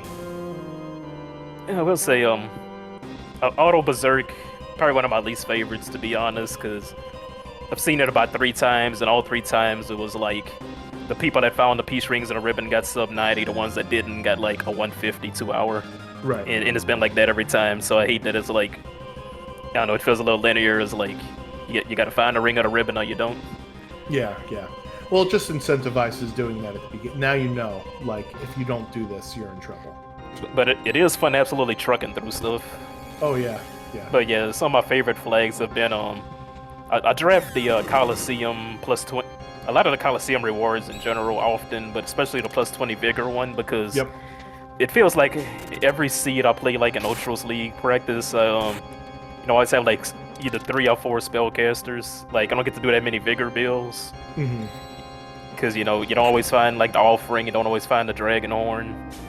So I always like drafting that flag, because I was like, oh, I get to do some Vigor stuff. So that's been one of my favorites, and I like the one that gives everybody merit awards. I think it's called like, everybody can equip everything sort of thing. Yeah, it was Mericulous something. Right. That's been one of my favorites, because I always get like these steel Sabins and these capture Cyans that can't equip anything. But if they can equip anything, then it's like, I just gotta find one good weapon to get to go. So that kind of goes back into my other one saying I like Vigor builds. The merit card lets me do Vigor builds more often, because the high Vigor characters, if anything. Oh, nobody war holding on for dear life here. Thankfully, I think Terra has a Paladin shield and an Illumina, so this might just be a solo Terra job here. Locke, I think, has a Valiant Knife too, so maybe it's not so bad. He's only at 36 HP, but that's rough because he's got no way to pick his characters up, to your point about the Berserk builds, right? Yeah, I did have one seed where I took Berserk all the way to Kefka, and to this date is the longest run I've ever streamed on Twitch. It was 2 hours. It was 2 hours and 59 minutes. Oh, I wiped the Kefka 5 times. Yeah. But I got through it eventually. It's like playing, one of those games that plays itself on the phone. It's like Raid Shadow Legends, right? You could just put the controller down. Ooh, clutch block there from Doom Tusk. Otherwise, that would have been that fight over. Yeah, thinking that one, I might have naturally found one ribbon, so I was trying to like make all the plays of one character, while the 6 are Berserk. I mean, the 3 are Berserk. Yeah. But yeah, and like, everybody. It was actually during a race, so like, everybody I was like racing with was coming into my chat like begging me to like just tell me what a peace ring is so they could put me out of my misery. And I was like, not until I done it. Not until I done it, I'll forfeit. And then like once I was done, it was like, oh yeah, it was a Narsh or whatever. Yeah. Well, that's the thing, right? You're happy to... I mean, Kefka at Narsh is usually not a very difficult boss, but in these seeds, you're like, oh, I get a peace ring drop from him. I definitely want to to find that Kefka at Narsh. And it looks like Nobody War is going to truck up to Tier 3 with Terra and some scrubs. I actually didn't know Kefka. Or at least I never paid attention to Kefka dropping a peace ring. That's pretty cool. This thing you can steal it from, can you? I think you could steal. You could definitely steal ribbons from some of the bosses, and you could steal peace rings from some of them. I don't remember which ones though. I'd have to check or consult the guide or whatever. So. Oh, it's time for me to do some homework in case I end up in a situation again. I mean, stupid me. I wrote the guide and I don't even remember what some of it is, right? Granted, you would need at least one peace ring to be able to steal other peace ring. That is true. Oh, I like how I landed on the belt for 1 second and I started to do the belt check and I was like, wait, how am I going to throw the dried meat from Berserk? That's what the chat was asking. They're like, how do you use the dried meat? I'm like, oh, you just go down to item and wait a second. Yeah, I came back after I got the ribbon, but luckily I wasn't a character there. Yeah. So, Any other final thoughts about this seed or me screwing it up in general? Oh, no, it was partially my fault too. Actually, I can explain right quick why I didn't notice like 5 people pinging me on Discord, and I tried calling you and you hung up on me, you jerk. No, I'm just kidding. I must have calls auto Oh blocked. no, Terra gets hit by Calmness. Wow, I would have thought with the Paladin Shield and the Illumina that would have never have happened, but yikes. So it's Gao against the world, baby. Oh, where was there an Illumina at? No more found it kind of early, so he must have went to some out-of-the-way thing, or he got it from the Coliseum. I'll ask him about it in the interview. Oh, but yeah, just to wrap up with me, so the reason I didn't notice all that is because, I started running, and I noticed my timer wasn't going, so I, like, tabbed out of the game to, like, go fiddle with the timer. Then when I tabbed back in, that made my chat window minimize. And then, like, I'm in the middle of the race, so, like, I just went and I was like, well, I'm not gonna miss any chat anyway, because everybody's gonna be looking at the restream instead of my stream. Right. So yeah, just because I fiddled with the timer and minimized the screen, that's why I couldn't see my chat. So you're saying it's not my fault? No, I'm just kidding. Yep, 100% my fault. No, get out of here. That was totally my bad. So I was explaining how, like, you know, oh, here comes Havocwing, ugh, and there goes Gao. F's for nobody war in the chat. I mean, he tried. There was an attempt, right?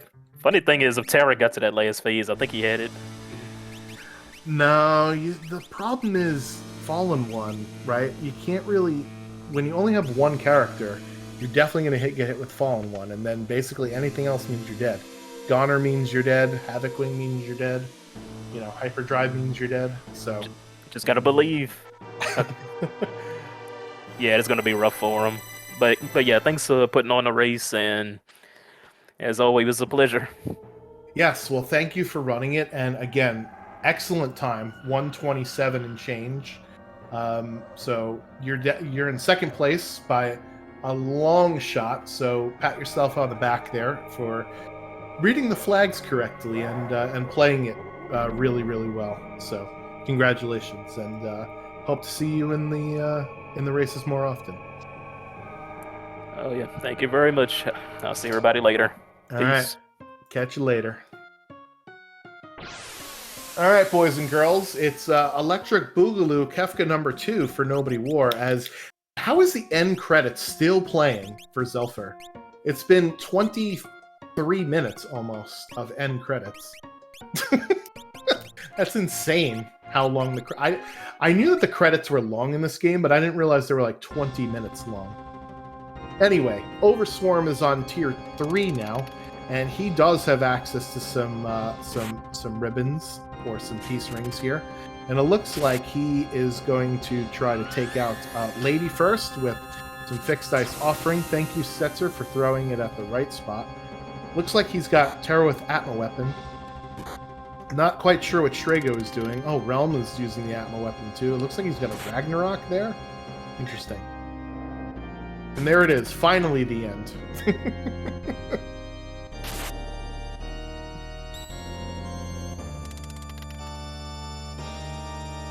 Alright, Jexfarok also going in with the Berserkers, who are a terrible tag team in the WWE, by the way, or WWF as it was called back then. Oh, little limit break, I guess, there from Locke. Little Mirager and Oh No. So Locke's gonna die from this quake. And he's gonna reduce his party down a lot there. So that's one of the risks that you run into when using a berserked party, is that you kill the head last. And yeah, you might as well reset. That's not a significant time loss there. Meanwhile, Overswarm, after getting Fenrir from Tritok, will end up defending himself against Calmness, and that means he is heading up to tier 4 there.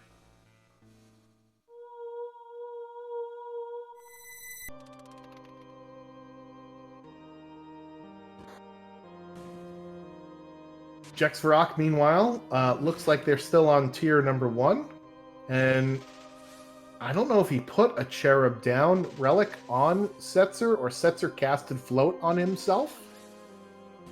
But either way, that is kind of insane, because that is one of the counters to Quake is if you use float. But the long arm was left last, so there you see 3 death counters of Shockwave, and that's one of the reasons why you want instant death to take out long arm rather quickly.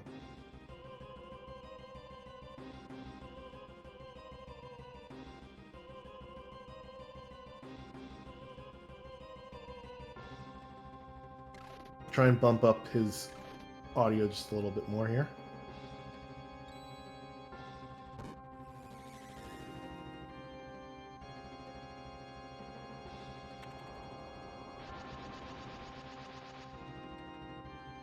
Meanwhile, final Kefka fight here from Overswarm as Setzer taking a nap, but thankfully he has some people in his party that will allow him to get Setzer back up, because that's our fixed ice user. That's our big damage, or hopefully our big damage. We do happen to have, some Atma weapons on some of our other characters.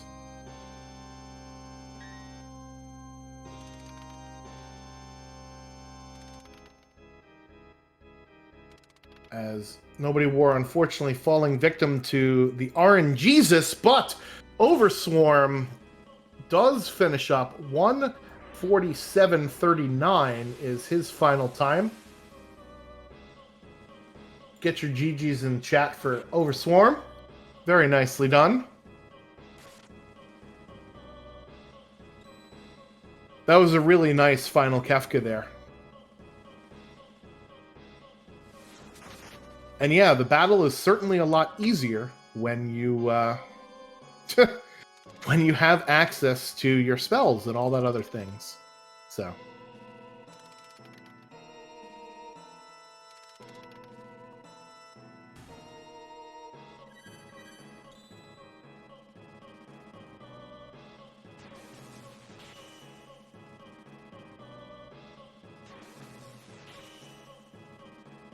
All right, so tier 2 here for Jexrock as we welcome in Overswarm. Congratulations on your finish. GG's for that one. Tell us how you feel. Confused. How did I get second? Did you guys see the minor mistake I made? Just a minor mistake. Just a Small smidge mistake. of a mistake. Bit. Yeah, so you took on a lot of boss fights, huh? I did. So I thought it, like, in my head, I was like, it unlocks Kefka's tower, but it doesn't unlock Kefka's tower, it unlocks Correct. Kefka's fight. And so, like, I was looking at the checks, and I was like, I'm not finding any other characters that are opening up. I was hoping to find Savin or Shadow. I can get some really easy boss fights that way. Mhm. And I'm looking at, like, Leet River. I looked at Mobliz. I was like, I don't want to get, like, a bad boss fight and have Setzer be blown away. Yeah. And then I realized, like, wait a minute, there's 4 in Kefka's tower. I could have been in Kefka's tower 20 minutes ago. Yeah, so there are 6 bosses in Kefka's tower. So both Zelfer and Honey, who did finish. So Honey finished 127 and change. Zelfer finished 121 and change. So both of them Do dragons made. count as bosses? They do not count as bosses. Okay. So they realized, hey, all I have to do is get to 10, and then there are 6 bosses in KT between the Toilet Atma spot and then the 5 that everybody wanted us to fight. So that's sort of what they did on that route. And now you know for next time. That's the beautiful thing about Worlds Collide is you It's always learn better. everything the hard way, right? It's better to have a now instead of in the actual blackjack tournament. I thought maybe I was looking at the wrong Discord room or something, like I was on the old race channel or something, because I was like, there's no way that other people aren't done. I don't know exactly what happened, but my strategy was pretty straightforward, and I thought it was a mistake. It must have been a decent one. I was like, all right, we're gonna loot first and look for peace rings or ribbons, so that way we can at least have like one support person. And I saw that Realm's magic stat was really high, and she had dance, and I saw that the sunbath was one of the highest ones. So like, cool, we have healing through wall, like through reflect. We just have to find peace rings and ribbons, and then we're good to go. And then I found the fixed dice in the offering. Right. And I was like, okay, we're go mode. Now I want to look for Mirage vests, and then we have calmness protection. We don't have to worry about anything else. and it seemed to work out pretty well. But man, my face was pretty red. I felt myself getting hot when I realized there are a whole bunch of bosses. I did a whole bunch of extra checks. So it wasn't red from Berserk. It was red from... No, I'm just kidding. Yeah. So how important... I guess it was extremely important for you to find, a peace ring or a ribbon. So the reason why you and Honey and Zelfer are still are done and Nobody Warned Jexarok are not is because they embraced the chaos of the Berserk and they did not find peace rings, as Jexarok does actually finish Final Kefka there. 151.43. So GG's to him. Doing it just praying to the RNGesus, I guess. But yeah, so other than the auto Berserk setting, was there a particular flag or option that was drafted that, you crafted your strategy around here? Aggressive scaling, I kind of tweaked my strategy for a bit. Even though I knew we were going for bosses, I did Leet River early. I took a bunch of free checks first to increase the scaling, and I did a couple things early that had regular fights, because you get more experience that way. Right. But, the scaling, aggressive scaling, really isn't that bad. You don't notice it after the first fight. So I probably gave it too much credit. The scaling's really weak in its randomizer, because you get such strong equipment early on.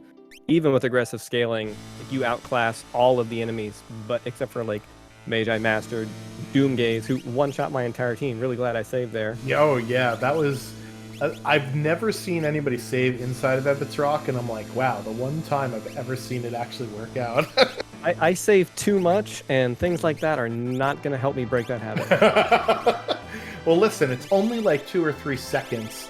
My mantra is usually save after every check, but, some people can go a little bit more overboard with it. But at least you never want to lose minutes of time because you forget to check, right? I've lost races because I've forgotten to save. Yeah, I was very irritated by the cave, and I saw the save point come up 4 times, twice in a row, and I was like, it's a sign. I have to save because I don't want to do this again. Run into Death Gaze, and somehow, with one person with an experience egg and everyone else without one, we're all multiples of 5.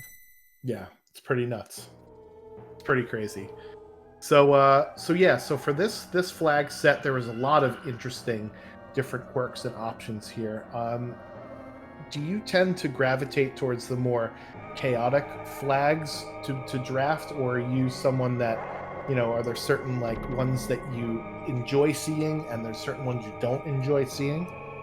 I like anything that increases the difficulty of boss fights. I use fixed dice all the time, but fixed dice and earrings are probably my least favorite things about the randomizer at the current point, just because they outclass everything. And if you get offering and fixed dice and someone who can equip them, then you're in go mode from that point forward. You don't even have to wear armor. You can just fix dice offering, and you can take out Kefka's Tower if you're at a high enough level. And I really like Auto Berserk. It's one of those things where the answer to all things Worlds Collide is it depends, right? The fixed dice offering can be very powerful. It also takes a hell of a long time. Yeah, and there's a lot of times where there's a 540 dice roll from Nobody War. There's a 1536 one. If you're doing that damage in one attack on the final boss, that's pretty bad. Yeah. I'm never really mid game. It's super duper strong though. I absolutely agree with you. Yeah, I did one of the first things I did is I did some DPS checks. I was like, okay, what is actually good? And fixed dice beats everything. Fixed dice offering beats anything else with offering. So statistically speaking, it's going to be the best option every time. And because it ignores defense, you don't have the normal problem of what if this boss appears or what if that boss appears. And you don't have to worry about elements and all that stuff too. It'll are no brainer, but if you only have Fire 3 and Inferno shows up, it's uh-oh. Yeah. What do I do now? Yeah, fixed dice ignores row, and it also never misses. Just all those properties add up. Anyway, so yeah, any other final thoughts for this particular race here, or any other moments besides Doomgaze that you want to highlight? Nothing really. I really like the chaotic flags because they require a little bit more thinking and a little bit more routing. I really like the boss yeah. flag because it was the first time I ever had to think about my route more than just speed. Unfortunately, I didn't think about it properly. I didn't remember the Kefka's bosses. But like I was trying to look for magicite or characters to kind of open up my options to get more characters, and I was starting to get worried towards the end. I was like, we've done like the burning house, we did all Stragos checks. Yeah. Like, Oh yeah. I don't want to do Leet River. So Nobody War, I think, did the Leet River, and there were level magics and doom dragons on it. So it was definitely something he reset out of very early on. Yeah, that would have been awful. Yeah, so the bosses thing, we ran a tournament called the Coliseum before. I think this is before you had joined the community, really. And one of the interesting things about the Coliseum is it enabled a Kefka Tower skip at 12 bosses. So what runners would normally do is they'd enter in Kefka's Tower, and they would get their remaining bosses inside of Kefka Tower, so that they would just clear out the front. They would send their whole team in the middle path, clear it out, and then warp back out to the skip and do 2 and 2 to defeat Kefka. So that's the first time, I think, as a community, we started thinking about bosses being killed and how that affects your route. So, you know, perhaps that would before my time. It would have been good information to have. Oh God, we've got a zombie Setzer here throwing dice at the team. Yeah, that's probably going to be a reset for Nobody War. Yeah, like Berserk is fun, and like it'd be a fun challenge if like the flag meant you couldn't equip ribbons or peace rings, like you had to be Berserk. Right. But if Berserk is on, like the optimal strategy is remove it. Yeah. Always remove it. And like yeah, that's Nobody War taking the did not finish there. I do not blame him at all for that. That is just completely awful. But anyway, thank you. Wait, did he have Berserk Gal with Rage? Just picking a random Rage? Correct, yes. That's impressive. Yep. So we did have the Dalos, so we could have. We had a lot of good Rages. We had Retainer. We had a few decent ones. So anyway, thank you for being part of the race and for volunteering to be restreamed, and we'll see you on the next one. See you. All right, thanks. Jex Farrak is in the booth. GG's, congratulations on finishing that monstrosity. And you didn't even have a ribbon or peace ring to do it. And we'll bring in Nobody War as well, because why not? The Berserk brothers, as I guess we'll call them, both of you guys finished the seed doing the all Berserk crew. Let's start with Jex Farrak. Was that a plan from the start, or is that just because you didn't run into ribbons or peace rings readily available? Both. I knew right out of the gate, as soon as I saw the Berserk, plus we had the bonus stats, we had auto reflect. I'm like, let's have some fun. So I went right out of the gate for Berserk strats. I saw the dragon horns. I'm like, ooh yeah, dragon horn and jump also triggers with the Berserk Berserk status. So we're gonna go do that. Yeah, that getting was lucky and finding the offering and some of the other gear. I'm just like fixed dice. Yeah. Yep. So Nobody War, I'll ask you the question then. Was auto Berserk a intended strategy, or did you just pivot to it when you couldn't find peace rings and ribbons?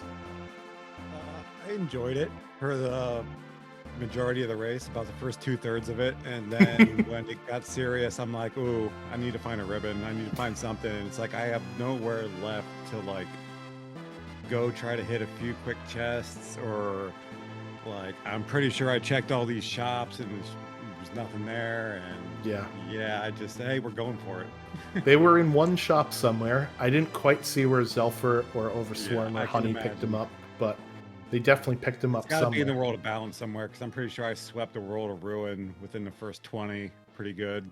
Yeah. So, Jex, what other flag in this 15 different picks did you kind of look at and craft a strategy sort of around, besides the Berserk status? Well, the Berserk status came later into the seed, or into the draft. Right. But there was certain flags that I wanted to see hit. And once I saw the auto berserk, I'm just like, that's gonna be enough awful for everybody. so like I started it off nice. I think there was one mean pick that I did, and I don't remember what it was. Yeah, so I think it was the chaos magic where spells cost between 25 and 175, so it was completely random, as well as the random commands, right? But the problem with the magic that you selected was if everybody's berserk, then nobody's using magic, right? That's one of the catch 22 things. my pick, 2 of my picks became moot. Yep. Well, actually, not exactly, because dance, I believe, also triggers with berserk, right? Yes, that is true. So 2 characters that was dance. the whole time. Yeah, that was the random commands. Yeah. Yep. So that made Lock and Realm useless with auto berserk. Right. So. Yep. Go ahead. And it made Gao dangerous. Very dangerous. So nobody wore. We heard from the other runners that aggressive scaling, I think, turned them off from doing like a lot of free checks. Is that one of the options that was selected that sort of crafted how you were going to play out the seed, besides obviously the auto berserk one, or is there a different pick that sort of made you change how you played a little bit? Honestly, I didn't think about that one too much. I was just kind of ready to just jump head first in and just start smashing stuff. Once I realized I can't do the dried meat check, I'm like, oh, it's time to punch stuff. Right. What am I doing? That was really funny because you were, I think, the first runner on the Veld, and the chat was asking, well, what do you do with the dried meat? And I'm like, Yeah, well, you just go down to item. You just go down to item and, oh, wait a minute. What? Oh, Yeah, God. I picked up a wasn't the dried game meat plan. in case I did pick up a dried meat in case I ran into a ribbon or a peace ring, Yeah. and that was not the case. Oh my god. I guess that was my hope early too, to like just run into one and have it work out. And then I went there just by instinct and just out of habit, and it didn't work. And I'm like, oh, first of all, there's 4 people, then get these 4 people down to 3, and then get back down there, and I'm like, oh, they're still just punching. Oh, gotta go. This seed would have been a whole different ball game if the game was Velt locked. Oh, for sure. Yeah. Oh, that would've been- One of my favorite moments of the stream, Jax, was when you went to, was it Ebbett's Rock? I think it was Ebbett's Rock that had Doomgaze in it. Ooh. And 2 of your characters were so fast, and I had never seen this before. Terra actually jumped up in the air, and Setzer did a full set of offering fixed dice before Doomgaze did level 5 Doom. And of course, you were a multiple of 5. So 3 of your characters died, and Terra up in the air didn't die. That was incredible. I had never seen that before, ever. And eventually you just took the reset. I didn't see if you got doomed or you're just like, nah, this fight's going to take forever. I'm just going to reset here. Oh no, I beat Doomgaze. Oh, you did? Okay. Oh yeah, I pushed his face in. Was it? Oh, maybe it was Chatternook that you reset on, right? Chad, I took the reset. That was an interesting way to... So, because my ATB bar filled up so fast, I'm like... You're never going to trigger the demon form. Yeah, I would never trigger the demon form, let alone I was packing double Genji Glove offering fixed dice on Setzer on that. I'm like, alright, let's try something a little weird, just to see if it works. So as soon as I entered the fight, and I just put the party on run, and eventually Chad went into demon form, I was just like, score. We're game on. Let's move. That's incredible. Yeah, that is... somebody pointed it out to me in the chat, and I didn't realize exactly what the strategy was until you just said it, because I was like, oh, I didn't see Ifrit Shiva. What is this run thing? But yeah, that makes perfect sense now. So really nice heads-up play there. Yeah, because as long as the party is running and they're commands are not queued up, they'll just continue running and will allow the enemy to smack you around. That's pretty Was awesome. it statue or was it Guardian that was the piranhas fight? They were in the tower, right? Yes, That- Risopus was in the tower. Yeah. So I took my bathroom break on Chad, not the piranhas. Yep. So nobody wore, and I guess I'll ask both of you guys, but I'll ask you first. So the thing with the bosses unlocking Kefka's tower, I guess you did not realize Oh that. yeah, that was my mistake too. I can't count. That whole Narsh dragon Tritalk thing was a waste because there was 5 in the tower, not 6. Yeah. And I mean, you did get Fenrir out of it, but not that Yeah, you it could was cast okay. it. Yeah. Right. Math. Yep. Yeah, so that was one of those Yeah. things where, I think both of you guys would have had a much better time had you gone into KT with a lot less boss kills than you did, right? Oops. Yeah, my plan was to unlock it on the last statue. Like I said, that Tritalk kill was 1 over for me. And it was unnecessary when I finally realized where I was, but it happens. Yeah. I was planning on going up there and taking that dragon anyway, because I was enjoying just punching him. Yeah, I mean, that's sometimes it's fun to just set the controller down and go, let's see what happens. So yeah, in regards to that, I totally forgot to count the KT bosses. Oh, Yeah. that reminded me of something I was thinking of during this too. Like, we can get AI to pretty much learn how to play the game by having to go auto berserk and just routing. Yeah, that's it. So There was a couple items I was sad I didn't get to see this run because I would have definitely put them to good use. That was one of them was Marvel shoes. Oh yeah, If I had Marvel shoes, I would have put that Atma weapon to work. I never found an offering either. I found like 2 Atmos, 2 fixed eyes. Who else did Fanatics Tower? you didn't find the offering? No. Come on. Oh, Well, I stopped looting after like 20 minutes and then just Yeah. stuff for the rest of the it must have been a Narsh then, because I didn't actually. I think- didn't loot Narsh.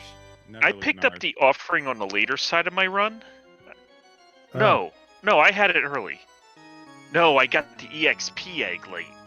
That's got what it the was. Yeah, that was in Really? Returners. Yeah, I loot returners first every single game. yeah. I would have been with you. Nobody. I don't go to Narsh until later because Until if the I get seed tells you Terra to. and yes. So I did realize that you did not have offering on your fixed dice users Quack, at the end, and I was wondering why, and that's obviously I why. had 2 of them though, and I didn't realize Locke could have used it until later. It didn't really help. Maybe Yeah. that first attempt, I really thought Tara was going to make it, and she got calmness, but it happens. Yeah, well, we were trying to debate in the chat, if Terra would have survived Calmness, which didn't she have a Paladin shield and an Illumina? Like, isn't No, it I never impossible? went up and checked the curse shield. What was Okay. it? Because it was going to upset me. Jax, did you unlock it, or was it Overswarm? No, I think Overswarm unlocked it. I totally forgot about Curse Shield. Yeah, And the weapon shop. It's the Okay. first thing I normally do when I find Locke.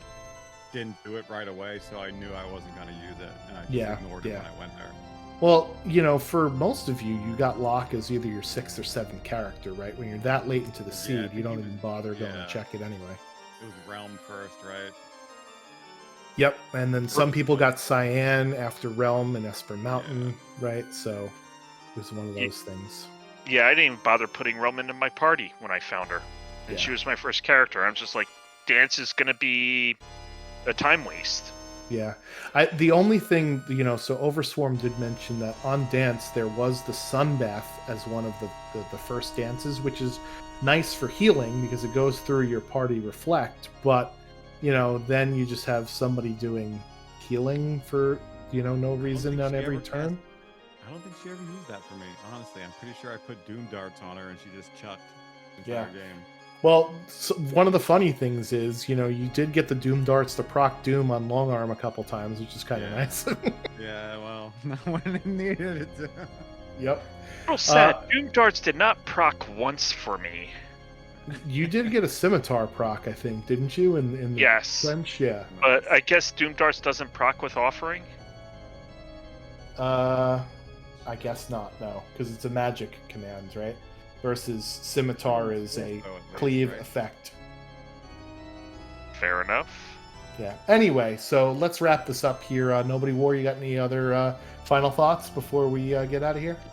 No, this is a blast. I'm ready for the Battle Royale. Yeah, so round 1 is still going until Sunday. Good luck to you guys. I am sitting this one out because I am going to be on vacation for a week and a half, so I'm going to be missing the first round anyway. So I did run the seed, and I did get a decent time. I had a lot of fun with the opening seed, but I will be just doing production for this event, so it is what it is. But good luck. And Jex Rock, you got any other final thoughts here before we let you go? Absolutely. Anyone who is new to Final Fantasy VI Worlds Collide or curious to learn more, go over to ff6worldscollide.com. Come join our Discord. We got a wonderful community willing to help you out, learn the strats we use, and just have some good old fun. There's still time to join the Blackjack Battle Royale. You got till what, Sunday, right? Yeah, Sunday at noon is the cutoff for the first round. Okay. Also, or the opening gala, rather. Yep. Also, give our runners and Restream team a follow. And yeah, GG's. Thanks for having me.